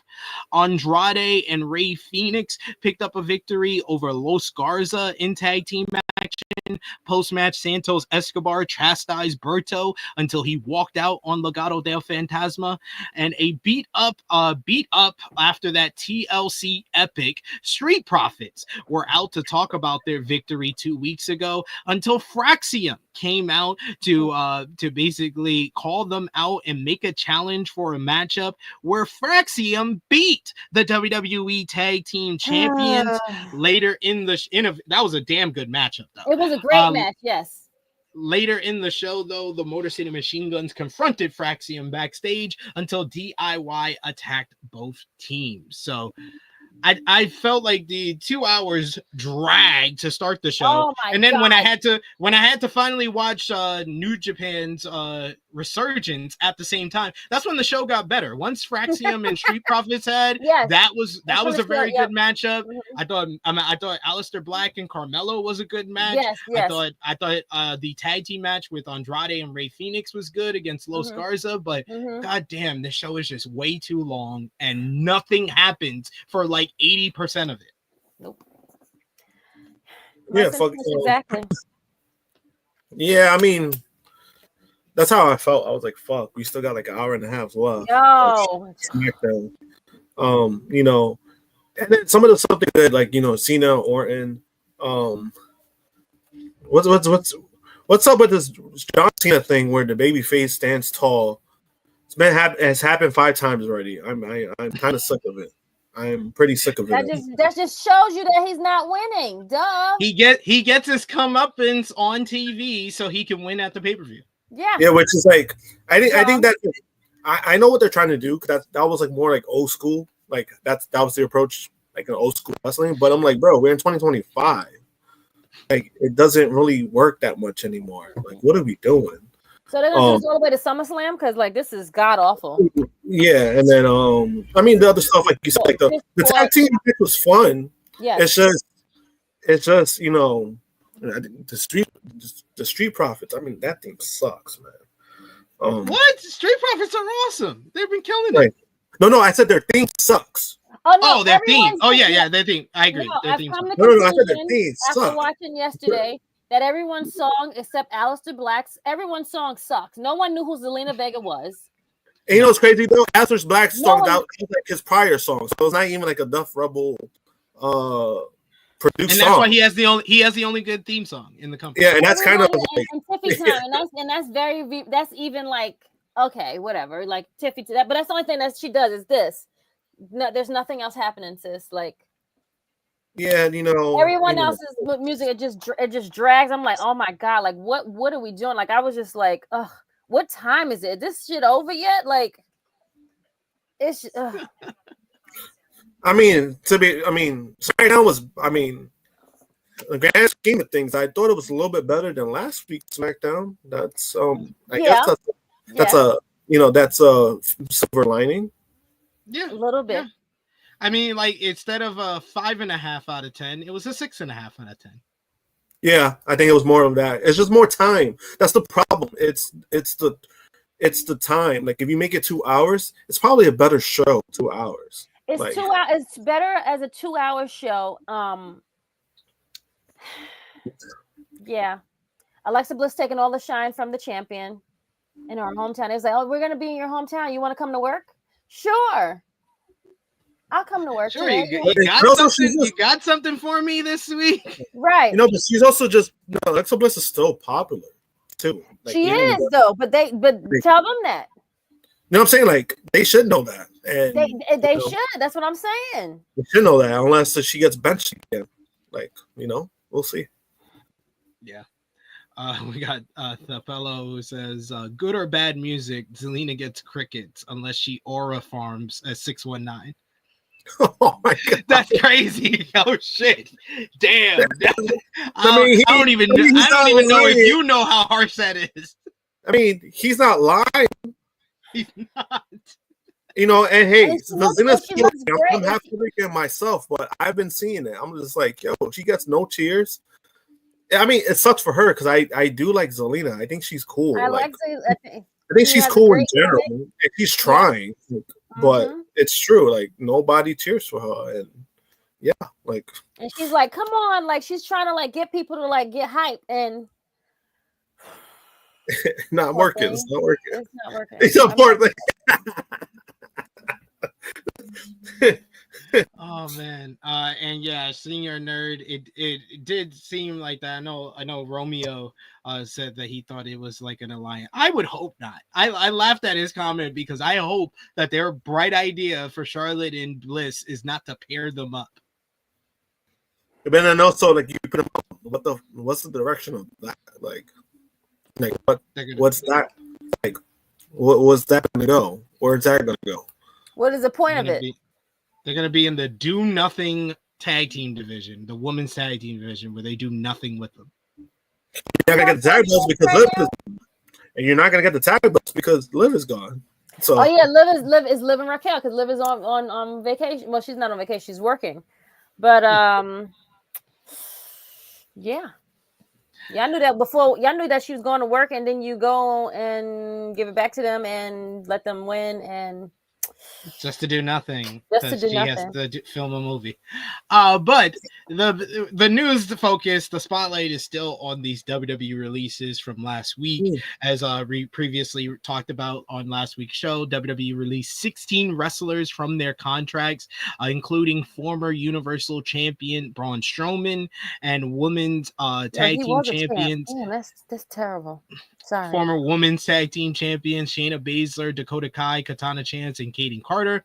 Also, former NXT women's tag team champion Shotzi was informed that her contract would not be renewed. This week's edition of the Wrestling Observer newsletter had more details on the roster cuts. According to the Observer, the post-WrestleMania mass releases were expected this year, and many wrestlers, specifically those who weren't being used regularly, were said to be nervous. While NXT was blindsided in the past by releases without significant time to prepare storylines on TV, NXT booked to anticipate the releases, like what they did with breaking up the Metaphor on TV ahead of Jokara Jackson and Ara Mensah's exits from the company. The Observer also reports that there was a directive to start cutting wrestlers to open up roster space on the main roster to bring up talents from NXT. Meanwhile, NXT wanted to get rid of those WWE felt had little potential for joining the main roster. But multiple WWE sources on the NXT side reportedly informed the Observer about some decisions were made based on the feeling that talents were quote unquote lazy and had not improved enough and were injury prone, or the idea that they weren't connecting with the fans. As previously reported, when Dave Meltzer reported the rumors of talent cuts happening because wrestlers were perceived as not working hard in training and lazy on the Wrestling Observer radio earlier this week, released wrestlers Gigi Dolan and Elena Black, aka Cora Jade, addressed the rumors on social media, denying the idea that they were lazy or weren't working hard. Dolan stated, "When I wasn't traveling to work for either of the two companies I was working for, I trained very hard 3 to 4 times, 3 to 4 days a week, bumping my ass off and doing cardio drills with one of the best and toughest coaches I've ever worked with. And I worked out every single day with live events every other weekend. So yeah, I don't want to hear this. Lol. The way my body feels says otherwise." Black responded to Dolan's comments, and she said, "This plus can't forget having to go to my own gym outside of work after strength and conditioning that wasn't doing anything for me other than get me body shamed by my bosses, co-workers, and fans. Crazy." No. Meltzer noted that in his initial report on Observer Radio that he wasn't given any specific names regarding which talents were perceived as lazy or not working hard enough. This week's Observer newsletter doesn't list any specific names regarding that as well.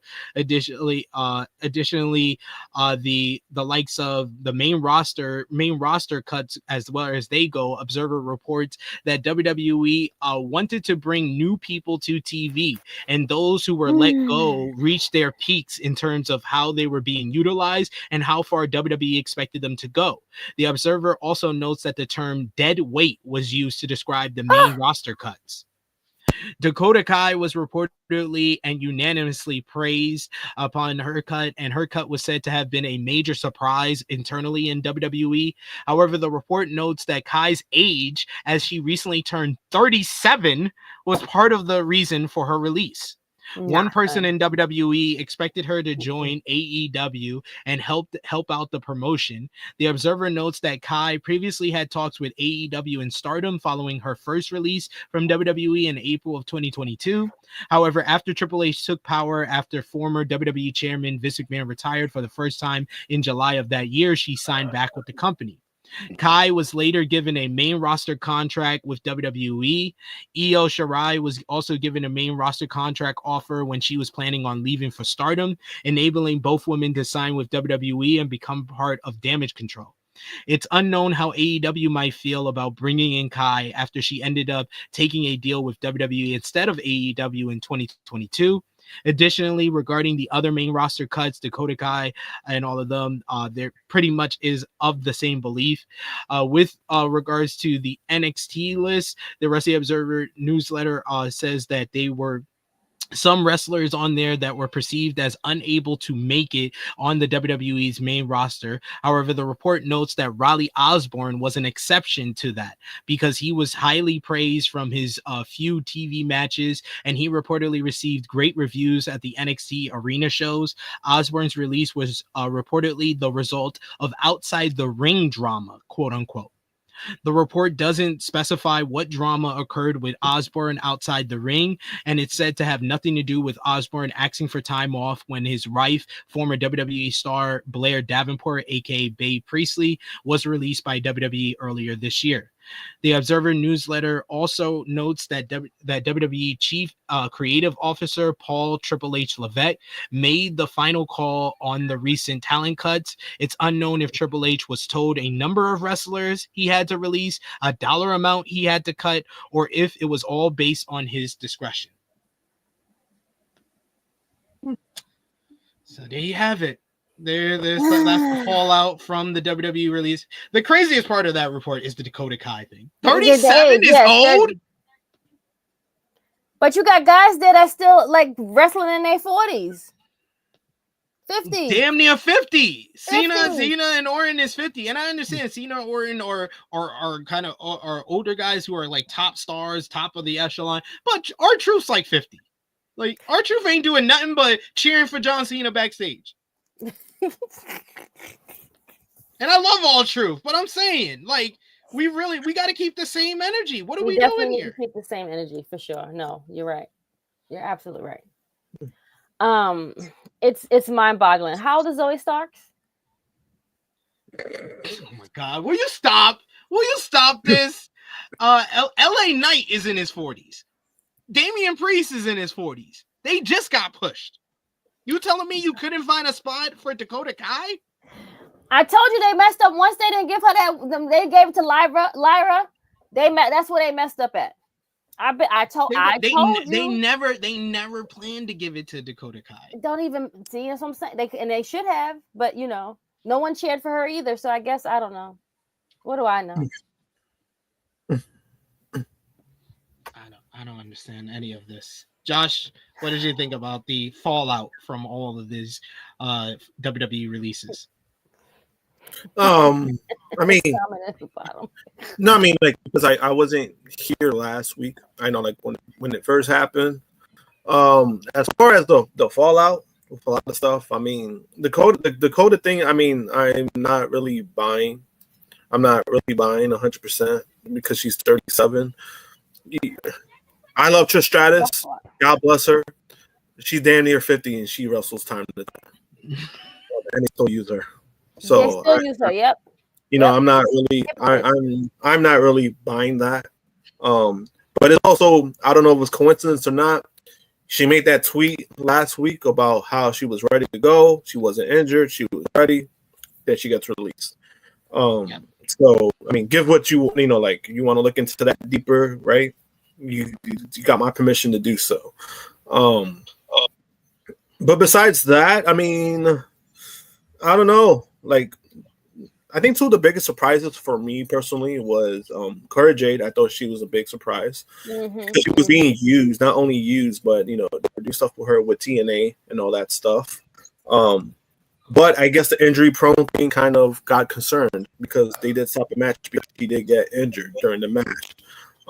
Maybe that was the decision off of that. And the other person was probably Braun Strowman because he was being used a lot more, and I thought he was having some good performances. Like he had some studios with Jacob Fatu. He had the great match with fucking Bronson Reed last year too. So I was a little bit more surprised with that, just because he was somebody who was on TV. But the Observer also noted that he's a lot injured than what he put on. Oh. Yeah, and I can see that too. I could see that being a thing too, because somebody for his size, he moves fast for somebody his size, and that's probably a lot of wear and tear. So, Braun is still very much injured. Still, okay, got it. Yeah. So I mean, you see what you're doing to the chat, Krssi Love. You got Greg Carter II saying Zoe is 45 in the face. That ain't no lie. That's why I was like, that's not a lie. So the fact that she's 31 says a lot. Sorry. I mean, 40. I mean, this generous stuff is like 50. It's generous. Nah, y'all wild. You wilding. Why y'all wilding for? Why y'all wilding for respect? I don't like y'all. Y'all making me Zoe Stark fans out here. God damn, y'all are ridiculous. I'm just telling her no. I'm just. To be fair, I'm not saying that she should be released. I'm just saying she's not very. That she should be released. Well, I'm just saying she's not very active. I'm just saying that look. How about this? Let's see when she's being used. I haven't seen nor heard her since. She looks like Jackson Holiday from the Orioles. Like she looks like that's not a good thing. That's not a good thing. I just had to get that out there. See, I'm just gonna sit over here. I'm just gonna sit over here. Y'all. Zoe Saints. They said Zoe Saints.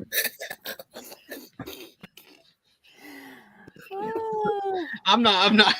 Yes, y'all finna get me thrown off air. I'm gonna be thrown off Sports Illustrated because y'all insulted this young lady. She's 31. She's 31 years old. Oh, she's 31. Oh God. Oh, that makes it even worse. That's what I'm trying to tell y'all. Y'all not listening. 31. Zoe Stark is a great wrestler. You just have to look over her being a Golden Girl stunt double. No, she has some skill. She has some skill. I mean, she does. I mean, yeah, she does some good things in the ring too. But they just don't want to push her. That's it. I'm just saying, she was in a group of a faction, and 2 out of the 3 girls, they're gone. 2 of them are gone, and she wasn't. She should have been at the top of the list before the other 2. I'm just saying. And we had to pick one. Why are you trying to get someone fired? Damn. I'd say all that. Sonya Deville deserves to be back here. I'm sorry. Even if they ass of a song for her, no one knew that shit. But at least she was great she could talk. And I do agree with that about Sonya. I do agree with that about Sonya. I don't think Sonya should have been let go, especially when she was kind of an ambassador for them too. Hello, Shayna. I mean, I'm kind of happy for Shayna. She has. Shayna's gonna. She's gonna have opportunities. Yes. So I think Shayna will be fine. Let the studs be on AEW and fuck shit up. Let them be over there. Just say the studs. Oh my God. The studs, yeah. Oh my God. The stud shield. I mean, it's fair. Like, those are the studs, the girls. Like, I'm gonna move on because she know wilding out what? here. Damn. I I was bad. Holy shit. Next topic. We're running out of time. Report had a couple of details on the releases that were made official as we were on air last week or after we went off air. Danny Palmer, who was announced, we talked about when we were on air last week, and then Shotzi was confirmed as her contract was expiring. She was let go from the company. I don't even know who Danny Palmer is, but I'm sorry. She was on NXT and Evolve.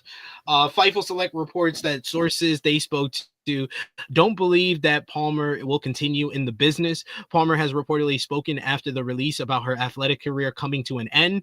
Meanwhile, Shotzi is noted to have seen her exit from WWE coming, which is why she prepared the promo she posted late last week on Twitter. She is reportedly excited for what's next for her and optimistic about her plans. The report goes on to say that sources in MLW expected that there will be interest from the company in a few of the women that got released. In an interview with Busted Open Radio, Shotzi spoke about her upcoming exit from the company and the promo she posted to social media before the news broke. She said on how she feels about leaving WWE. Honestly, I didn't expect this, but I feel so free and like this weight is lifted off of me. I feel clarity and extremely motivated and excited for the future. I'm ready to get to work. I've been sitting at home for what feels like the last 2 years. I'm excited to get back at it. On the promo she posted last week, she said it was definitely me being like, I can connect to an audience and I can talk. I never really got the opportunity to be on the mic, and that is something I always wanted to show. Honestly, promos are what got me into wrestling. The story side is what got me into wrestling, and I never got to show that side of me. I wanted to put that out there and be like, you guys cannot re-sign me, or you can get this. Either way, I would love an answer. On if WWE responded, she said, no, I got the call 2 days later. Legal called me. Hey, we've got some bad news. Okay, cool. Later. It was a very short conversation. I think that got the ball rolling. During Mania, I was talking with talent relations. Hey, my contract is up in a few months. Are we going to talk? They were like, yeah, we'll hit you up soon. That promo was a reminder to hit me back up. So she did her own fate, son. Damn. She knew it. She knew it was coming. Sometimes you know it. You know it's coming. And you just they weren't even using her. Poor thing. Like, was that Baron Corbin in that graphic in the corner? Yeah, he's a host on Busted Open Radio now. Oh, good for him. See, there is light at the end of the tunnel. You get a job somehow. Zoe could be on somebody's podcast. She could get fired. And will you stop doing this to Zoe Stark? I swear, people say I'm bad with shitting on Seth Rollins not being able to be a heel. This is next level. You're trying to make her lose her job. You know what? No, all right. You're right. People need their job. They're fine out here. You're right. I'm sorry. Shotzi will be fine. Shotzi will be fine. Shotzi definitely will be fine. She'll be fine. What a lot of people don't know is that somebody ages ago paid me for a commission, right? They wanted it's a gift for my friend, right? So I did a drawing, and apparently the drawing was for Shotzi, and she still has it in her hand. Nice. So that's amazing. That's why I have like a personal connection with Shotzi. But then also, with Battle Club Pro, she was there before she signed with WWE. She'll be fine. I think she's too much of she does have like charisma. There's something about her that people like. So I think she'll be fine. I just think when it comes to her in-ring stuff, I think she could learn from this. Because there were a big reason why she wasn't being used a lot was because she wasn't getting great feedback in her ring work. That's unfortunate. It happens. I think it's something she could learn from, and I think she's probably motivated off of that. And I hope good things happen for her. I do too. And you still got Oh, and as for the first girl that you mentioned, she's kind of a dumbass. So if she doesn't get a job, oh well. Matter of fact, you know, I'm gonna stop shitting on Zoe, and I'm gonna just go for Mega Lion because I can't stand that hoe. Oh my god, that's another bitch. Oh my god, Mega Lion. I cannot stand Mega Lion. Mega Lion. I'm sorry. Did you say that? That's the clips from like the Evolve stuff. She got awful. Oh my gosh, it's even. I was like, you know, someone that just tries so hard that just like culture vulture. Like that's what she is. Culture vulture at its finest. I mean, what's the girl that was that pretended to be black? I can't. What was her name? You know, she thinks she is. She's in. She's like in. She thinks she's in like Romeo Must Die because she be trying to do like this karate stuff mixed with like hip hop stuff. So I don't understand it. Like it's like you're not good at it. Like what are you trying to do? And you know, I blame men. I blame men because of her assets, and just guys cheering her on and making that shit think that that's okay. She is so cringeworthy. It is terrible. Like the shit that she did on the, and I don't even watch it, but I just saw the shit on Twitter. I'm like, please make her stop. And that's the problem with reality stars becoming wrestlers. You think that this is just a big ass fucking game and a show. Yes, it is at the end of the day. However, you, my friend, are a joke yourself. And she's only there because of the people that she followed. That's why I call her Mega Lion. Don't give it. Mega the Stallion is even worse, I feel like. She doesn't even deserve that name. She needs Mega Lion. That's what her name is. She is terrible. I can't remember the lady name that pretended to be. She's just like her. She identifies as it. So I'm identifying as I'm the queen of fucking Sheba. Okay. Queen of fucking Sheba. Great Krssi Love rant. Fightful Select reports that Chelsea Green, the former women's United States champion, has signed a new deal with WWE. While the exact length of the contract is unknown, it's said to be a multi-year deal. Green's previous deal was set to expire sometime this year, so happy that she has re-signed with the company. And speaking of signings, according to Mike Johnson of PW Insider, Jeff Cobb is expected to start with WWE soon, possibly as soon as tonight's Backlash Premium Live event in St. Louis. Johnson states that Cobb is expected to be backstage at Backlash, but it's currently unknown if he'll appear on camera or not. Despite that, creative for his debut has been discussed eternally in WWE for weeks now. So we'll go 0 to 100. Do you expect Jeff Cobb to be on tonight's WWE Backlash? I will put it at a solid 50%. Krssi?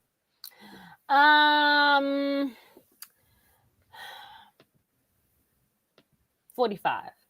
If you come here, Bronson Reed, watch out for your spot, bro. Josh? 5%. Rachel Doe was on. That's her name. Sorry. That hoe. I'm very low, 5%. 5%. Wow, very low. Okay. We'll see. Because I just don't. You bring him out to St. Louis is like I don't know. Like, what do you do? Most of the people don't even know the fuck he is. Watch. Oh, they're not. They're not. But then you're gonna have the internet pretending they know, and you're gonna have that Mark from New York saying like, "Oh, Tony fucked up. He fucked up so bad." All right, cool. I have no idea what happened to Hikuleo. I feel bad. I got him signed, and now he's been on the shelf for a year. You want to talk about bench? That man is an able. You know, Triple A. That nigga's not bench. He's shelved. He's shelved, and he's like an old can of beans in your fucking shelf case in the kitchen. So in baseball, right? So in baseball, they have like the big minor league system, right? So it's able, Double A, Triple A, right? He's like above baseball. Like he's like they do like the T-ball stuff. That's where he's at. I don't know where the fuck he's at. You didn't even see Barrow yesterday. Rusev's on Raw. Is he? Oh, yeah, that makes sense because Alistair's on. My bad. Alistair, they're not doing anything different. They're basically doing the same story with them just in different dates. Poor Alpha Academy. Speaking of which, WWE Raw on Netflix this week. Week 16 last week did 3 million viewers. This week, you had Jey Uso kicking off the broadcast before being interrupted by Paul Heyman, who did exactly what I said for him to do last week. Take the ball and run with it, and Seth, get the fuck out the way. And he cuts a masterful promo explaining why he turned on CM Punk and Roman Reigns at WrestleMania 41. Heyman then issued a challenge to Uso on behalf of Seth Rollins for the World Heavyweight Championship for any time, any place, which Jay accepted for later in the main event of the show. In that main event, the Rollins went on to defeat Jay via disqualification after CM Punk returned to get revenge on Seth and cost him the title in a great matchup that it was, that also featured the involvement of Sami Zayn and Braun Breaker. After the show went off the air, Logan Paul came through the crowd and knocked out Jey Uso to continue their rivalry as well. Io Sky was also in a great matchup as she defeated Roxanne Perez. Post-match, Perez feigned showing respect to the WWE Women's World Heavyweight Champion, only to be distracted by her for Giulia to attack her from behind before both women laid them out. This sets up Roxanne and Giulia to face WWE Women's World Champion Io and Rhea Ripley on next week's show. Penta picked up a victory over JD McDonough in the opener despite interference from the Judgment Day and Chad Gable. This sets up Penta challenging Dominic Mysterio for the IC title tonight at Backlash. Sheamus made his return to defeat Austin Theory thanks to Grayson Waller giving his tag team partner his matchup. Speaking of returns, Rusev made his in-ring return in a win over Otis. Post-match, Rusev beat down both members of Alpha Academy until officials pulled them off.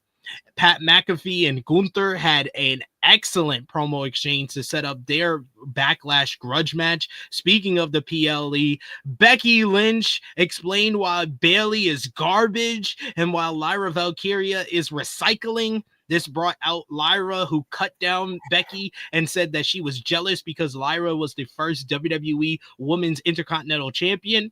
This led to Becky giving me a shout out for calling her the greatest to ever do it before the two women got into a brawl that ended with Lyra standing tall ahead of Backlash. This was the best episode of Monday Night Raw ever in the history since 1993 because I was mentioned on Monday Night Raw. Mr. Sports Illustrated himself. Mr. S.I. Yes, absolutely. Sports Illustrated and Becky's got me in her phone book as Sports Illustrated. So hey, appreciate y'all. At least you in the phone book. People might Absolutely. not even be in there. I'm on a first name basis with her. I call her Rebecca Quinn now. I keep getting confused. You said the whole name. Rebecca Quinn. Krssi, what did you think about Raw on Monday? Raw was good. The promo between Gunther and Pat. Wow. I can't wait to see Pat get his ass kicked. So that's gonna be great. Those chops that he's gonna get, his chest is gonna look like chicken. Looking forward to that. Josh, any thoughts on Raw? I mean, Raw's pretty solid. Like you said, the promo stuff between Pat and Gunther was really good. As for the match itself, do I really care about it? Not that much. To be honest with you, the whole card is garbage. Like nobody gives a shit about this whole fucking card. How many matches? 5, right? 5 matches tonight. 5. 5 match merch. So I mean, yeah. Backlash hasn't been good since Puerto Rico. I mean, no. Last year in France was awesome. No, yes. Okay. The last 2 years is the reason why so many people is apathetic about this year because the card ain't good, and the crowd ain't gonna be on the level as Puerto Rico or France. Yeah, and we had one idiot that said, "Oh, this card is fire." What's fire, bro? You mean fire as in like a actual like house fire? Because that's what this shit is. But I don't know. It's just again, Raw was good. Raw had some good stuff. The Paul and Heyman promo was good. He crashed out on live TV. Great. Paul wasn't exactly wrong, but Paul's a piece of shit. So it's kind of like you ain't wrong, but you piece of shit. So it's like either way you lose. That part. Like, I get what you're saying, but you're still an asshole. Like and Jay and Seth, that was a good match. Sense. Yeah, and that was a good match. Jay and I was very shocked. I was like, look, and the bell rang, and he actually did something. Yeah, and then we had Phil come out. We had Phil come out. Great match, but Seth Rollins does not want to wrestle like a heel. He doesn't want to talk like a heel. He doesn't want to act like a heel. He's like allergic to being booed, it seems. It's true. It's true. So what you're saying is that's something they got to fix. They got to figure out something because he's too likable. That's the problem with the stable. And the damn song, like he wants to be too likable. That's the issue. He's not doing anything to change himself. Yeah, and that's a problem. Like they have to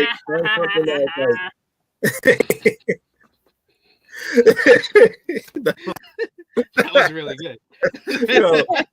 But no, what'd you say? That was actually really good. Thank you. No, it's just I don't know. When it comes to they have to figure something out because it's kind of crazy that Paul Heyman got massively booed, but then you cheer the guy he did with. It's there's something you got to fix about that. Correct. I think the same. Yeah.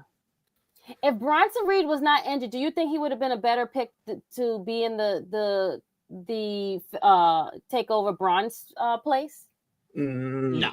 Braun works. Braun's a young guy that is, you can say that you're the future of the industry because you have Braun Breaker on the team because he's going to be a future star. They never saw that in Bronson Reed.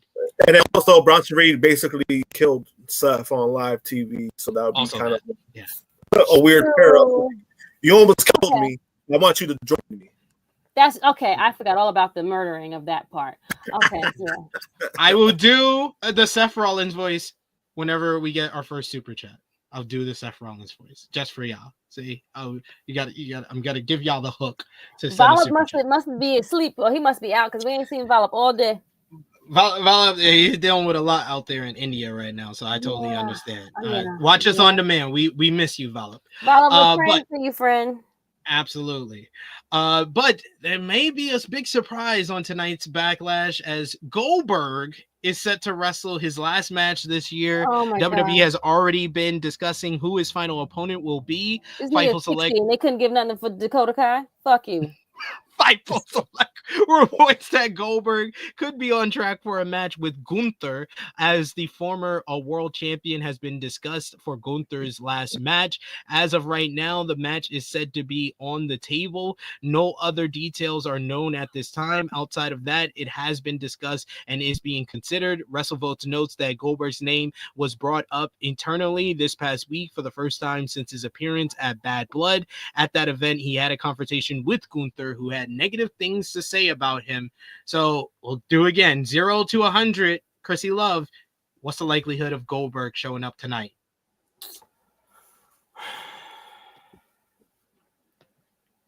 50. I'm gonna go 80%. Woof.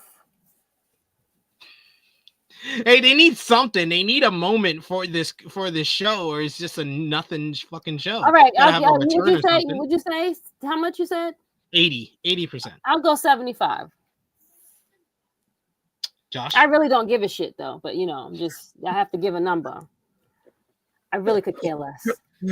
I mean, I'm gonna say 65. 65 is still passing, so I think 65%.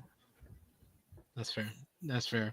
According to this week's edition of Wrestling Observer newsletter, the ongoing feud between World Heavyweight Champion Jey Uso and Logan Paul will culminate with a title match at the next edition of Saturday Night's Main Event on May 25th in Tampa, Florida. WWE has not yet announced when the matchup will take place. Advertising for the May edition of Saturday Night's Main Event heavily features John Cena, who is already scheduled to defend his WWE Undisputed Championship against Randy Orton tonight. It's unknown if Cena will be wrestling again later this month at the show. Currently, the event has reportedly sold 9,224 seats with a setup of 9,700 for the building, a get-in price of $38. That WWE Saturday Night's Main Event will air on NBC and will be simulcast on Peacock. And I literally said this on Rated Raw Review this week. I was like, this is probably going to be, they're probably going to do that match at Saturday Night's Main Event now. Which one? Logan versus Jay. since they did Jay and Seth on this week's show. Mm-hmm. Yeah. The Wrestling Observer newsletter has an update on reigning WWE Women's World Champion Io Sky, who is riding high right now in the company. The Observer reports that an individual described as a higher-up in decision-making in WWE said that Sky is considered the breakaway star of 2025. The report notes that Sky has broken out through a combination of using the fire and voice inflections that helped Asuka deliver strong promos despite not speaking English, and her ridiculously great work rate. Additionally, the report notes that everyone in WWE loves working with her, and no one has a problem with making her shine or designing matches around letting her shine. It's great what's happened for Io Sky, because, man, what was it, like a month or two before WrestleMania, before she won the women's world title, we were worried she was just going to be in a random tag team match or not be on the WrestleMania card at all. And she turns out she has the best match at Mania, one of the best women's matches ever in WWE, and now she's considered a breakaway star. I tried to deny Triple H's love of Joshi wrestling, but I'm happy that he loves Joshi wrestling because Io's a fucking star now. I'm happy for her. I just got to see more of it, you know. I just got to see, you know, if this is the route you want to go. I'm all for it, you know, because we had some moron named, you know him, Vince Russo, who complained that she won at WrestleMania because, she doesn't talk on the mic. She doesn't have charisma. She don't need no fucking charisma. She has her own type of charisma. Who gives a fuck? She's good in the fucking ring. That's why people love her. That's her best attribute. Yep. All right, so we got our super chat donation here from Chuck Berry. So I will say this in the Seth Rollins voice. I'm a visionary. I'm a revolutionary. I am Seth freaking Rollins. There you have it. I hate that guy. Fucking cut a promo like a fucking professional instead of a fucking clown. He sounds like the fucking clown that you see in the arcade in the little clown game. Oh, God, what the hell? Change your fucking song. Be a fucking heel for once. God damn. It's not that hard. Or just move out the way and give Paul Heyman the mic. Just do that. Come on. Simple.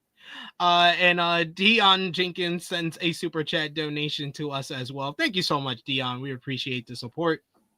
He says, respect to y'all for watching all that wrestling every week. Don't know how y'all find the time. I don't know either. Same. I ask SP that all the time. I have no life. That's how. I mean, I couldn't tell you the difference. He said that's not Seth Rollins, that's Steve Urkel. Says Myron Kidd. I don't know the difference. Sounds like the same to me. Seth got a better fashion consultant than Urkel did. That's the only thing. Very true. Liv Morgan is filming a movie, and a new report has details on how much time she will miss. As noted, Morgan is set to play a co-starring role in Bad Lieutenant Tokyo. It was noted on WWE Raw last week that she would be taking time off to film the movie, and she headed to Japan to film last week. Fightful Select reports that Morgan's filming will be completed on May 16th, and she will be returning to the United States on May 17th for about a 2-week total filming process for her. It's not yet known when Morgan will return to WWE TV, but she will at least miss next week's episode of Raw. So that's why she didn't need to relinquish the tag team titles. She's not going to be gone for that long. Yeah, and then also I think with the whole thing with Liv too, I think it was pretty unfortunate because as much of a Liv hater that I am, it's a good thing for doing movies. Getting the role is good.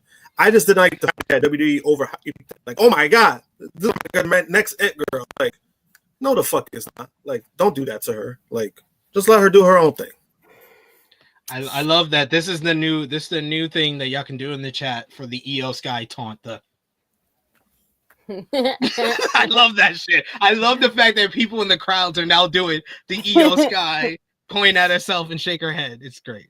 I wonder if that happened like by accident or like that was an accident thing, because there's no way that was like legit. Like there's no way that was like not an accident. You know what I mean? It's gone over. It's gone over. It's good. It's a good thing for her. We got another super chat donation from LeVay. Thank you so much, LeVay, for the support. He says, if you taking requests, how about on the Triple H? So, well, you know, we got a couple of things we're going through. We got WWE Backlash, and it's doing record gates in St. Louis. And this is what we do, Krssi. I don't know what you're talking about. Maybe you need to just sit the fuck down and shut up and stop being a critic and just be a fan. I don't know. And Dwayne, he did everything that's wrong with the company is Dwayne's fault. Dwayne came in, and we love collaborating. I bet Dwayne get people in seats though. Keep calling that nigga. We've been collaborating for about 25 years now, and I love collaborating with him, but that motherfucker doesn't know what the fuck he's doing. This is what we do, not what he does. Watch the product. Watch the product. Are we cooking now? Are we cooking now? Is it WrestleMania season now? So No, I did not read the lawsuit.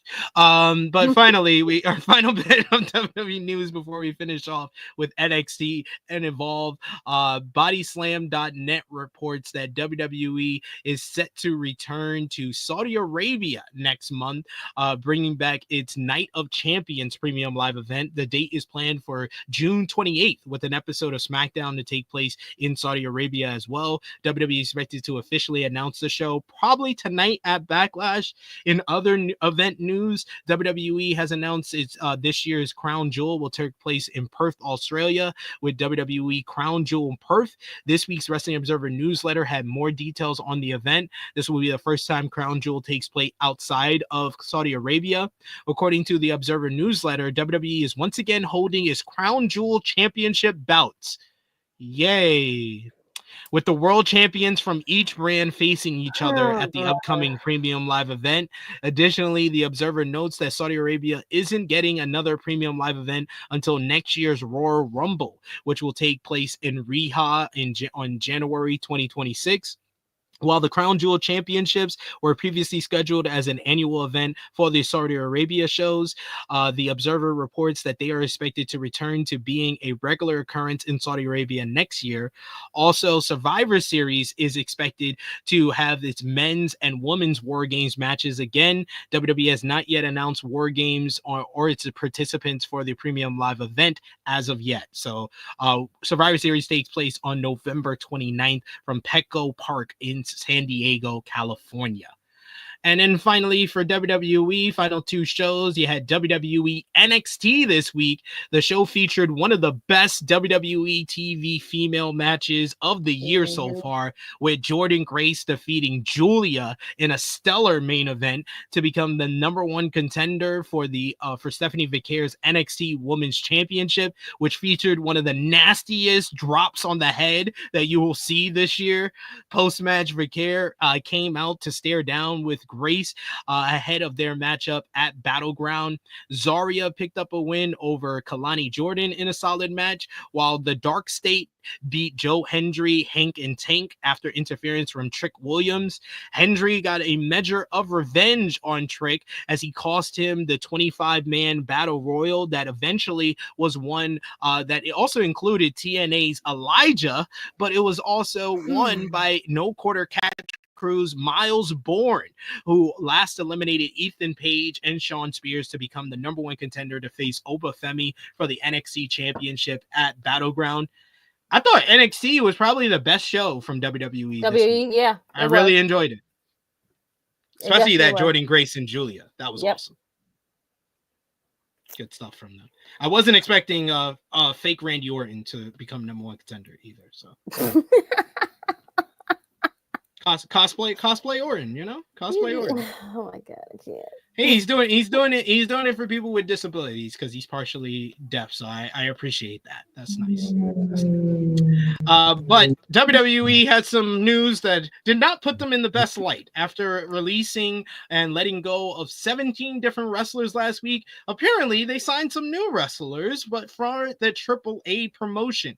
Of course, we announced that WWE has acquired AAA, and a new report says that Alberto El Patron and other AAA talent have signed contracts with the company. As previously noted, they announced that they acquired Lucha Libre AAA, and Patron is the current AAA Mega Champion, which left people wondering about his status considering his previous issues with WWE and past legal problems. Ernesto Akipo of Super Luchas reported on late Sunday night that the following AAA talents have signed to WWE contracts: Alberto El Patron, Elio del Dr. Wagner, Elio del Vikingo, La Parca, La Hydra, Lady Flamera, Lady Maravella, and Nino Hamburgeros. The Super Lucha went on to note that early this morning that AAA's contracts with talent are of no use to WWE, as WWE's contracts are legally distinct and contain several provisions and more that AAA contacts don't address. Patron has been a controversial figure, having been previously fired from WWE in 2014 after assaulting an employee over claims of a racist joke. He returned for a one-year stint from 2015 to 2016, but left again after claims of unhappiness with his position and a violation of the wellness policy. Since then, he has been arrested on charges of sexually assault in 2020, though those charges were dropped after a witness did not show up to court. At one point in 2021, threatened to release footage of his ex-fiancée Saraya, then with WWE, that would get her fired if she continued to talk about him. Dave Meltzer noted all of this on Tuesday's Wrestling Observer Radio. According to Meltzer, the new deals are not extensions of the wrestlers' existing AAA contracts, but are new deals. Meltzer also reported that that more talents are expected to sign new contracts soon in this initial group of contracts that have been executed so far. Also, Meltzer notes that WWE wants to avoid a similar situation as what happened with Stephanie Vicaire, with the wrestler signing a WWE deal right after she was featured in a prominent title bout against Mercedes Moné at Forbidden Door. Meltzer continued, WWE is very guarded that they don't fall into situation that AEW fell in, that will put Stephanie Vicaire on Forbidden Door while WWE had the opportunity to snag her and bring her in. AEW did as well, but they don't want to expose someone, particularly on the Los Angeles show, said for in regards to WWE. He continued, they want to make sure they have a WWE contract with them to make sure AEW doesn't sign them. WWE will present its first AAA and NXT joint event at Worlds Collide on Saturday, June 7th at the Kia Forum in Los Angeles. What do you think about Alberto El Patron potentially or possibly being re-signed by WWE, Josh? I mean, it matches with them, like they promote shitty people. So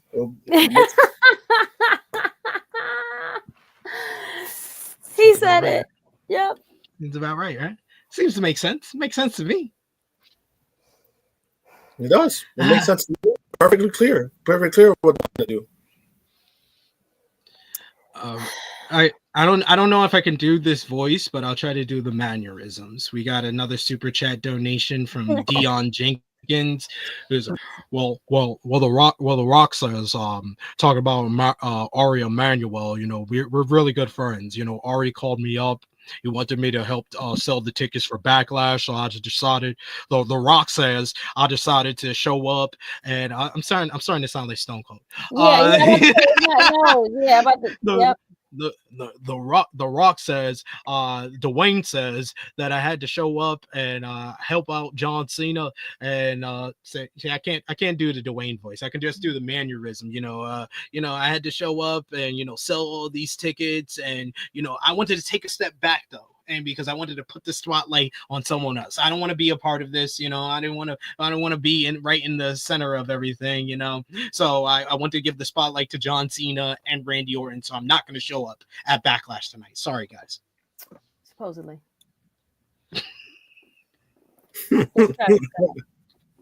That's how he feels.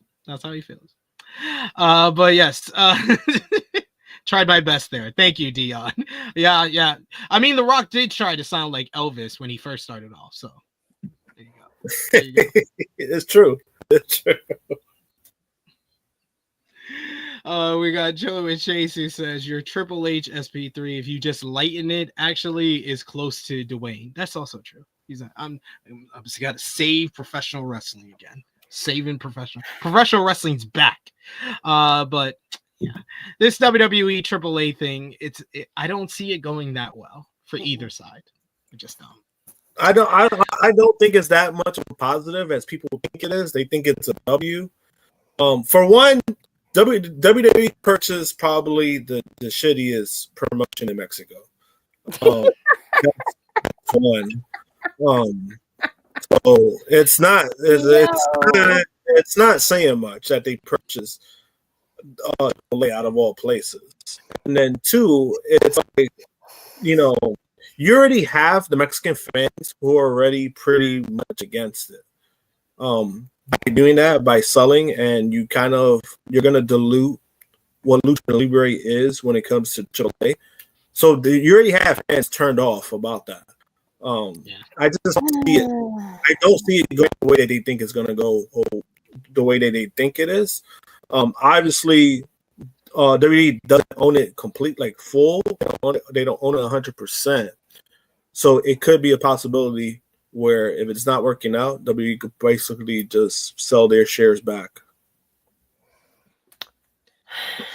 We'll see. We'll see what happens. Yeah, I was about to say the same thing. Yeah, sure.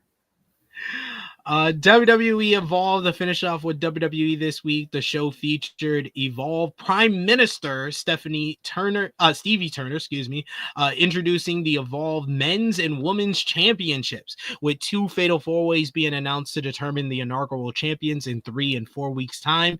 The Women's Championship 4-Way will include Callie Armstrong, Kendall Gray, Wendy Choo, and 1 more opponent to be chosen, while the Men's 4-Way will feature Shawn Legacy and 3 opponents to be determined. This led to a brawl breaking out with the men first, and then the women, where Callie Armstrong attacked the leg of Kendall Gray.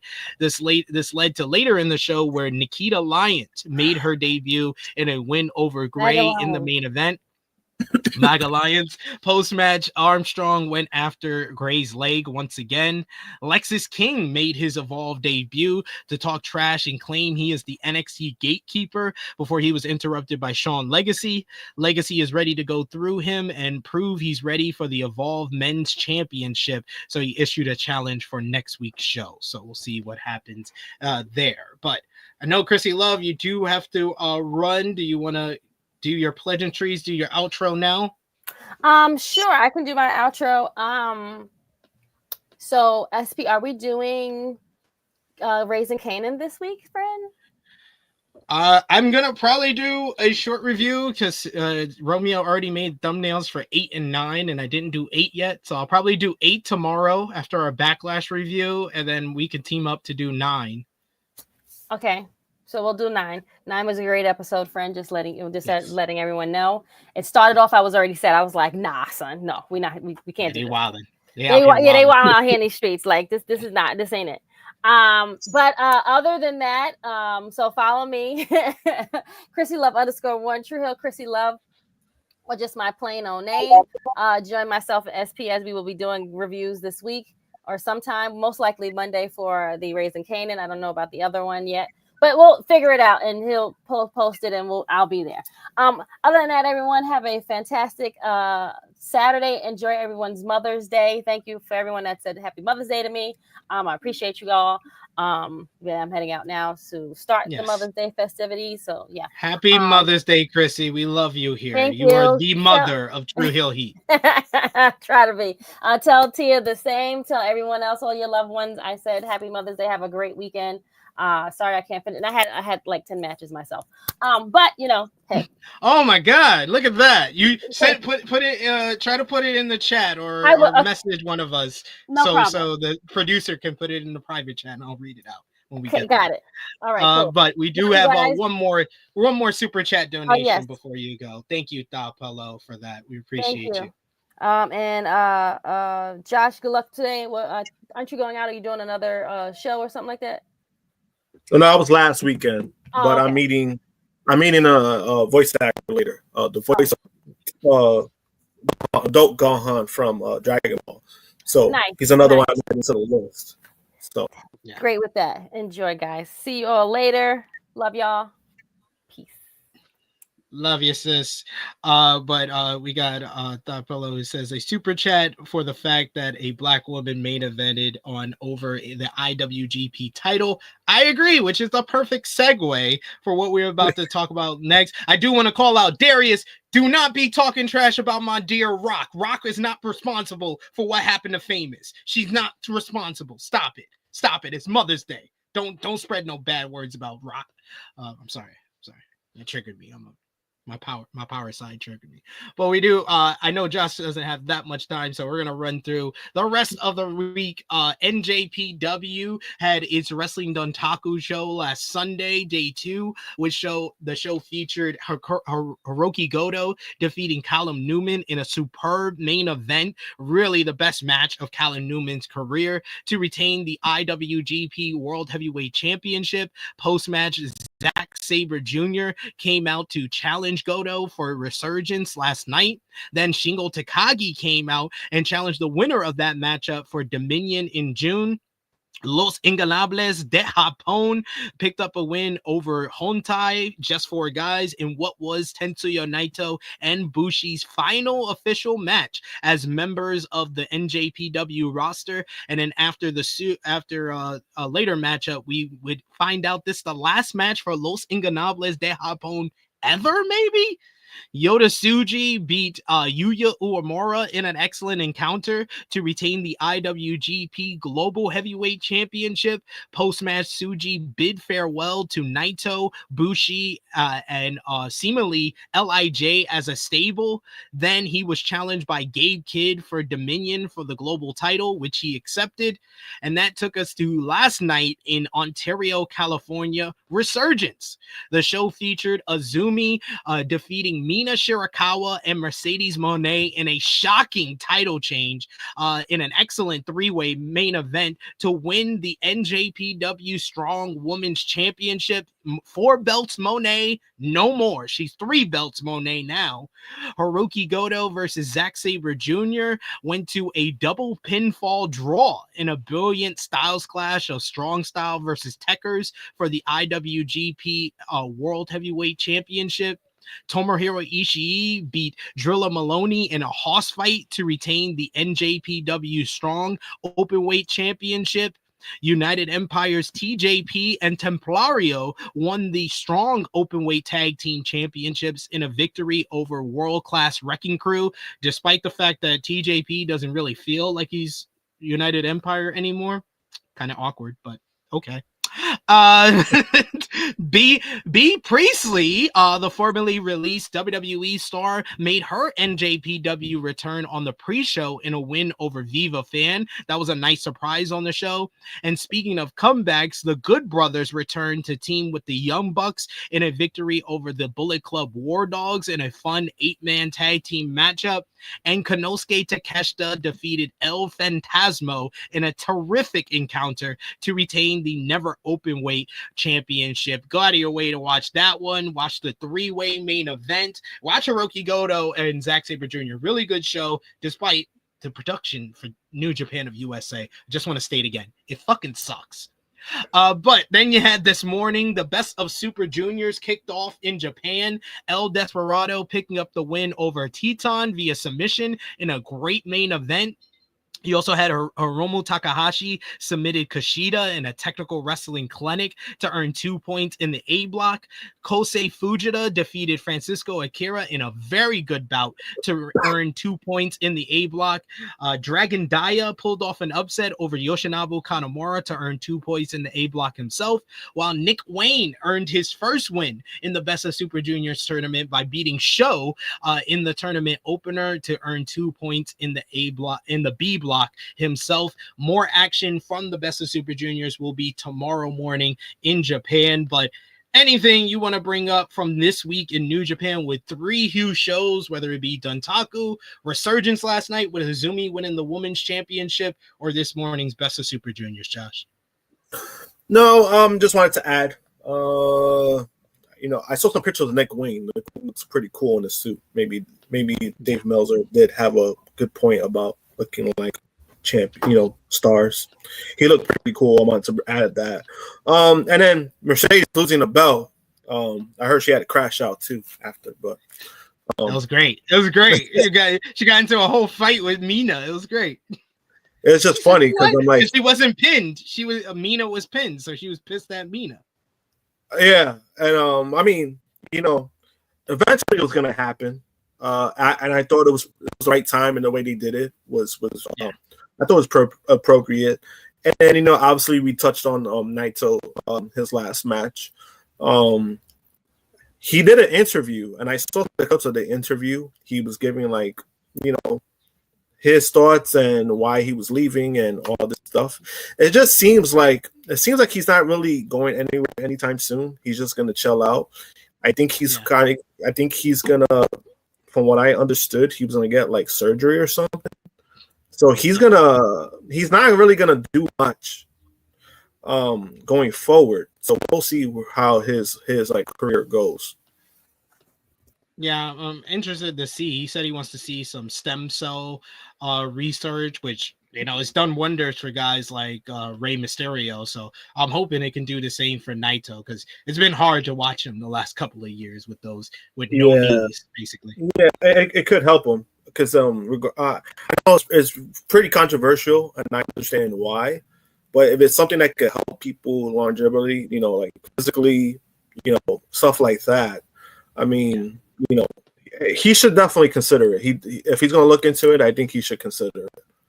Yeah, and I'm also happy for Good Brothers back in New Japan. I think they've always just fit better in New Japan than anywhere else. They just feel like they're at home there. Glove. It's like a glove. It just fits. That's where they need to be. Yeah, and B. Priestley, it looks like she's going to head back to Japan for Stardom, which she was always more of a star in Japan than she ever was in the United States. Yeah, and I know she's been kind of brought up AEW, some unfinished business. It could work out for her now. You never know. I think she's probably going to be in a better spot because she has more opportunities now to do stuff. Yeah.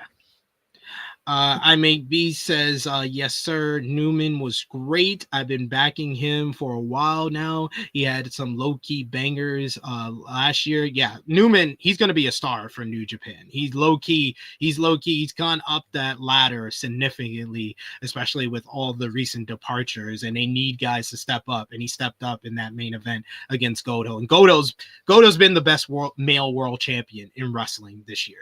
It's not even close. It's not even close. I slept on Goto for way too long. This man's been over delivering. He's the greatest IWGP World Heavyweight Champion of all time. I love it. Because again, it's something we kind of waited for, and then we kind of thought he was going to be a title placeholder, and then we kind of oh shit, I have an actual run. It's been great. He's been delivering. It's been good to see. Yeah.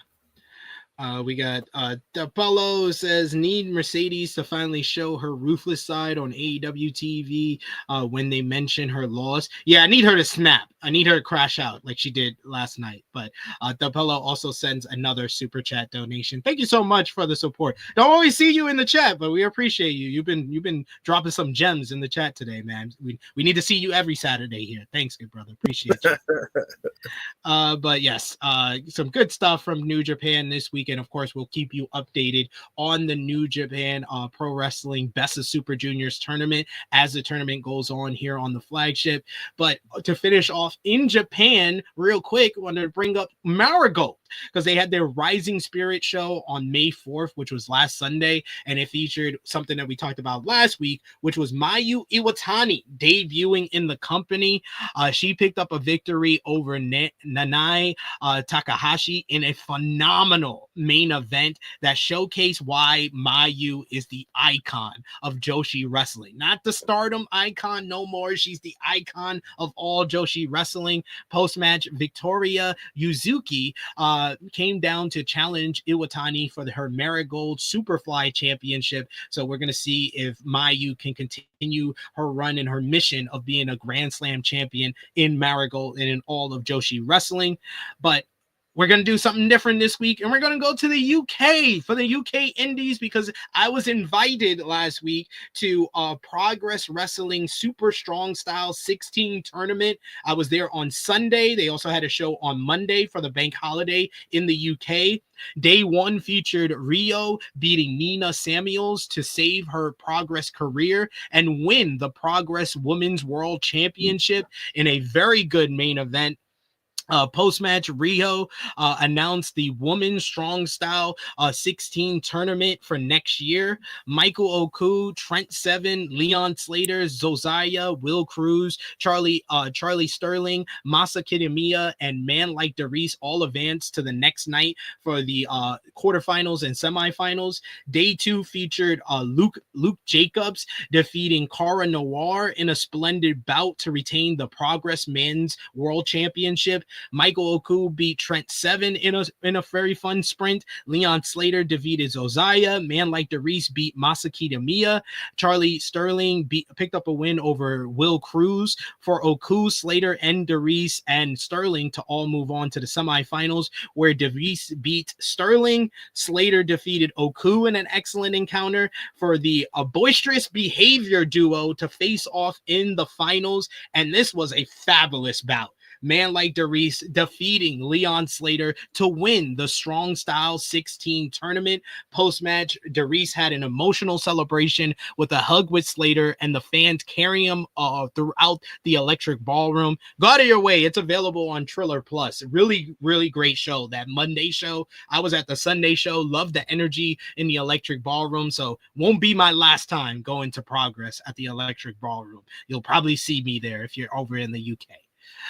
But we're finish things off as we always do with some TNA. This week's Impact, the show features Steve Macklin beating Eric Young in one of the bloodiest dog collar matches in TNA history. Go out of your way to watch this one. The blood was all over the mat, and it was only Macklin's blood. It was not, Eric Young did not bleed at all. It was just Macklin bleeding all over the place like a stuffed pig. Trick Williams opened up the show dissing Joe Hendry and the TNA crowd, talking about winning the TNA World title at Battleground. This led to Joe Hendry coming out for a pull-apart brawl with Williams. Mustafa Ali defeated Trey Miguel in a solid bout. The Aztec Warriors beat the Great Hands in a pretty fun tag team matchup. Victoria Crawford picked up a win in her TNA debut over Brittany Brooks. Post-match, Masha Slamovich came out to confront Crawford and got into a brawl until Tessa Blanchard came down to attack Masha. So it seems like she's aligned with the former Alicia Fox. But yo, that dog collar match, man. It's very rare I say go out of your way to watch a TNA matchup. That matchup is worth it. That match is worth it for sure. And I think that Trick Williams is going to win the TNA World Championship. I do. Because everybody's favorite Joe Hendry. Yeah, because I think it makes more sense, because I think that Mike Santana is going to be the person that beats Trick, and you would want to do that at the New York show, which is Slammiversary in July. So it makes sense to put the title on Trick because he's a star in WWE, and that's going to sell them more tickets for the Slammiversary event against Santana. That's true, because they definitely need it, because man, it's not doing well at all. Nah, it's really not. But in TNA news, this one's kind of an AEW TNA news, but a strange one. Giles Alexander left TNA Wrestling back in February and became a free agent before eventually signing with All Elite Wrestling. In an interview with the Wrestling Classic, Alexander noted that during his time in free agency, TNA never made him an offer to return. He said, I had a meeting with TNA the year before and they picked up my option. They were like, we really want to keep you. Okay, guys, I would be doing myself and my family a disservice by not seeing what else is out there from a financial and opportunity perspective. You guys come out to the table with an offer. I love this place. I love the locker room. Part of me was like, I don't want to leave, but it doesn't make sense to stay if it's not in the same ballpark. They never made me an offer, ever. They took that and were like, oh, he's leaving. Okay, even though he had conversations several times, just make an offer, guys. They never did. Obviously, I went and talked with 2 other companies and I had to make a decision. I chose AEW. It was the right fit for me and my family. Very happy to be there. That's insane. TNA, man. What? Josh Alexander? They threw the white flag before they even attempted to try. They threw the white flag. Yo, that's insane to me. Like, why? You don't even try? Kind of tells me he probably never go back to TNA. That's probably that. He tells me that. Yeah. They gave up. They gave up. That Pello says I'm in another continent, but I'll try to make it on Saturdays. We appreciate you, brother. We appreciate you having you in the chat, man. Man, that's insane. That's insane to me. I just had to bring that up because not even try. He's one of your top stars. He was like the backbone of your company. TNA did make some signings though this week. They did make offers to some people. They signed Octagon Jr. from AAA. Octagon posted to Instagram to announce that he had been signed. They also signed 2 female stars in Mila Grace, who became the first Irish-born female signing in TNA history, and Harley Hudson, who is a star on the UK scene. TNA confirmed those signings on Friday via press releases. So congratulations to those guys for signing. But we made it to Krssi Love's favorite time of the show. I haven't seen any messages about her giving us her 10 matches. I think she was lying, but it's okay. But we've made it to best and worst of the week, matches of the week, and moments of the week. Of course, you guys watching, if you're watching on demand, let us know in the comments down below. If you're watching us live, put it in the live chat. Give us your matches of the week and moment of the week and who had the best week, who had the worst week for you this week. My best and worst of the week, I'm going with Azumi for the best for winning the NJPW Strong Women's Championship at Resurgence last night. And I'm going with Javon Evans for the worst, for crashing out. You, Josh? It's funny because my best of the week is Ricochet. And my worst also fair. And my worst of the week is Javon Evans.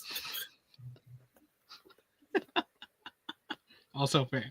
Moment of the week, I'm going to go with the Paul Heyman promo on Raw. You?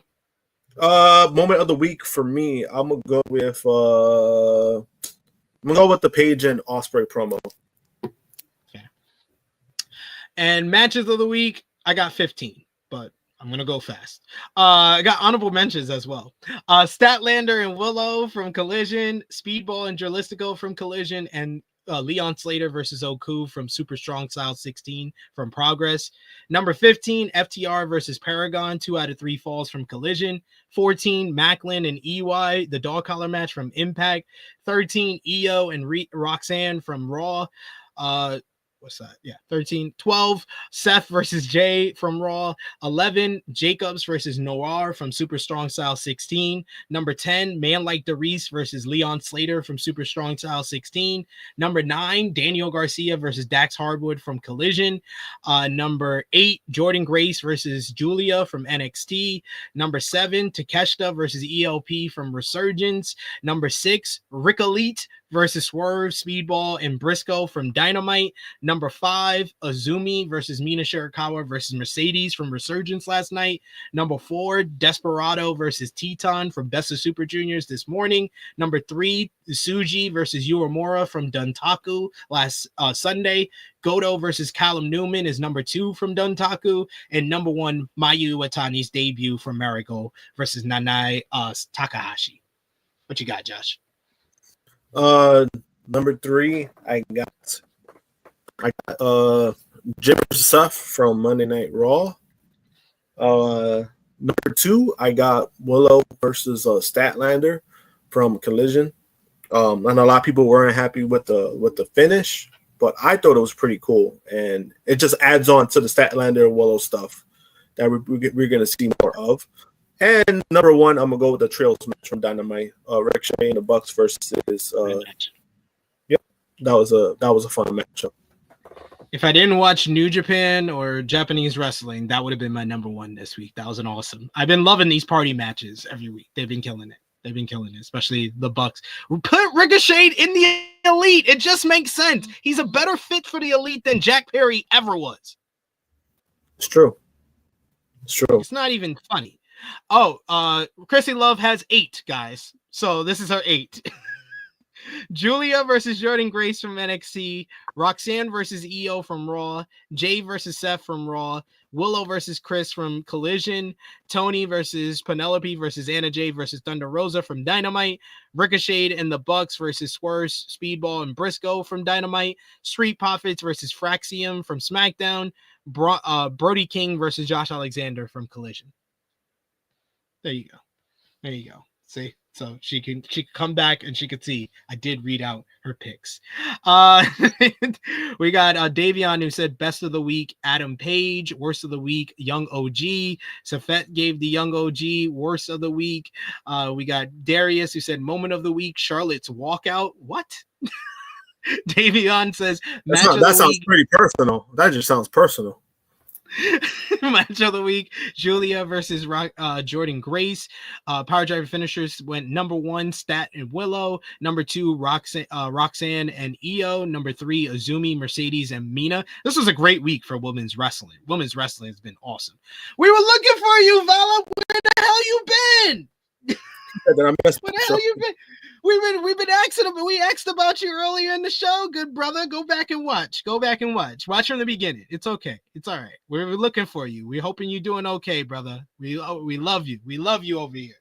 And yes, Davion, agree with you. He said Ricochet greater than Jack Perry. He just makes sense in the Elite. It's been a no-brainer the last. It works. Like his character works with the Elite because the Elite are also very like tricky. They're also at times they are cringe. It works. It's in line with what they do. Yeah. And we've made it to the end, and we're going to finish things up with final predictions for tonight's WWE Backlash live on the WWE Network or Netflix or Peacock, wherever you watch it. And let's talk about this card. In a grudge match, it's going to be Gunther going one-on-one with Pat McAfee. Josh, who you got? Gunther.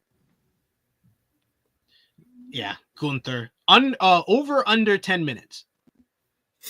It's over 10 minutes. Give it over. I'm going to give it under 10 minutes, and I think Goldberg comes out after the matchup. Then we got for the Intercontinental Championship, Dominic Mysterio defends against Penta. What you got, Josh? I got Dom retaining. Dom retaining.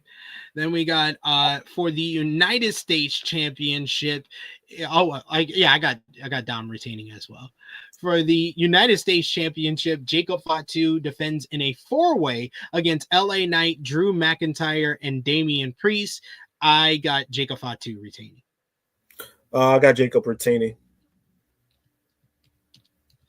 Yeah, let's see. I think this will be this and the next matchup will be the best matches on the show. The other match is my favorite wrestler in the world, Becky Lynch, challenging Lyra Valkyria for the WWE Women's Intercontinental Championship. Of course, I am going for my dear friend Rebecca Quinn, Becky Lynch. I think Becky wins. And then finally, one last time. John Cena defends the WWE Undisputed Championship against Randall Keith Orton. Who you got, Josh? I got Cena retaining. Yeah, Cena's retained, obviously. And I think Cody comes out after the matchup because to send the crowd home happy. It's been a significant difference without Cody. That's kind of telling. I mean, to be fair, WWE's kind of been down for a while when Cody was still on top, but that's true. It's down to the booker. It's not down to the people on the screen. Yeah. Like, well, I mean, both. I mean, I think I would say a mix of both, but yeah, it's like I kind of like. Right. The Pello says it's going to be garbage. Is that a prediction or is it a spoiler? Oh my god! I mean, for me, if it's above expectations, then it's a win. You know, it's. I don't think it's going to be like awful off. Like, you know, it might surprise us, and you know, if it's above expectations, then I think that's all that matters at this point. For it to be really bad, that's not going to be good for WWE. Like, if that happens, yeah, I think 4 out of these 5 matches will be good. I think 2 of the matches have a chance to be great, and if they add in a surprise or 2, this will be like a solid show. I think. Yeah, it's very. It'll be above average, I believe. We got Davion, who also, he's got Dom retaining. He's got Jacob Fatu winning. Darius agrees. He's got Jacob and Dom winning. I Make Beats says, I vote SP3's good friend wins. Nice yada da mean in the chat from a couple of people here. And we got Davion, who says, Axe Handle Merchant retains. Yes. Yeah. Yes, that's true.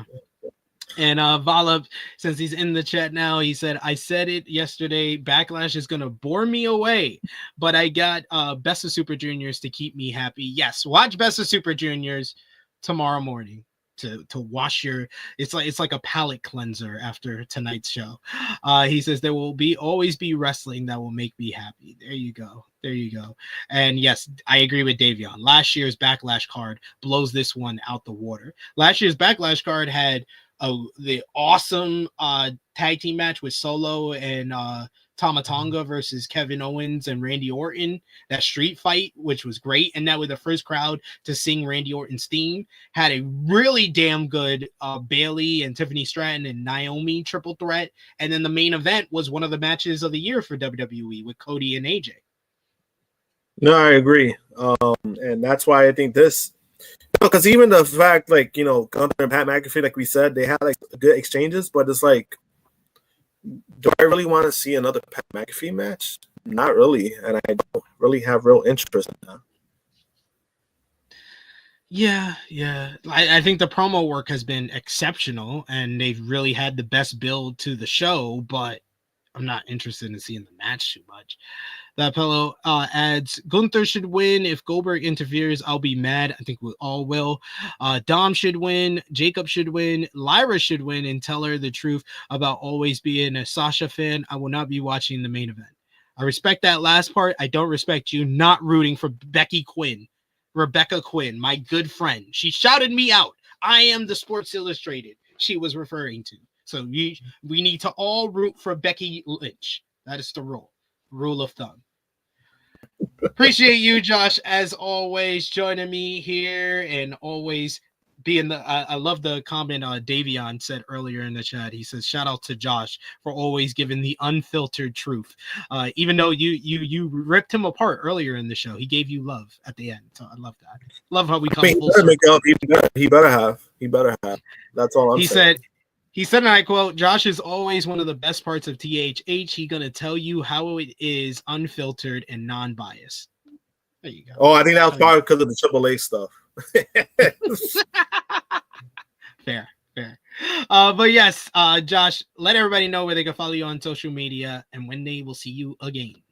You can follow me, JM Punk 321, Twitter and Instagram.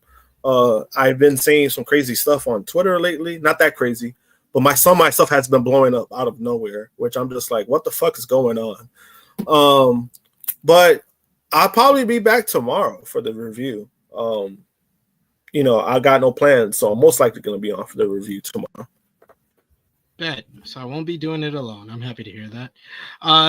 Thank you guys for joining us today. You can follow me on the Twitter machine at Tru Heel SP3. You can follow the gang, Facebook, Twitter, Instagram, TikTok at Tru Heel Heat, patreon.com/Tru Heel Heat, $3 a month gets you exclusive content. We'll be doing some more content in the weeks to come over on Patreon for you to enjoy, to give you a little bit more for your money's worth over there. And of course, for our members, you can hit the join button for $1 a month and become a member of the channel for more exclusive content. As always, like Josh said, I will be live here tomorrow, 11:05 a.m. Eastern time, with our WWE Backlash 2025 review. So join us for that. And we got plenty of content. I'll also be live on Tru Heel Heat Sports and Entertainment tomorrow to review Power Book 3 Raising Kanan episode 8. And then later this week, me and Krssi will team up to review episode 9. So be on the lookout for that, and go over and subscribe to our second channel as well. But thank you guys. You guys have been awesome in the chat. Always enjoy talking to all of y'all about the weekend wrestling.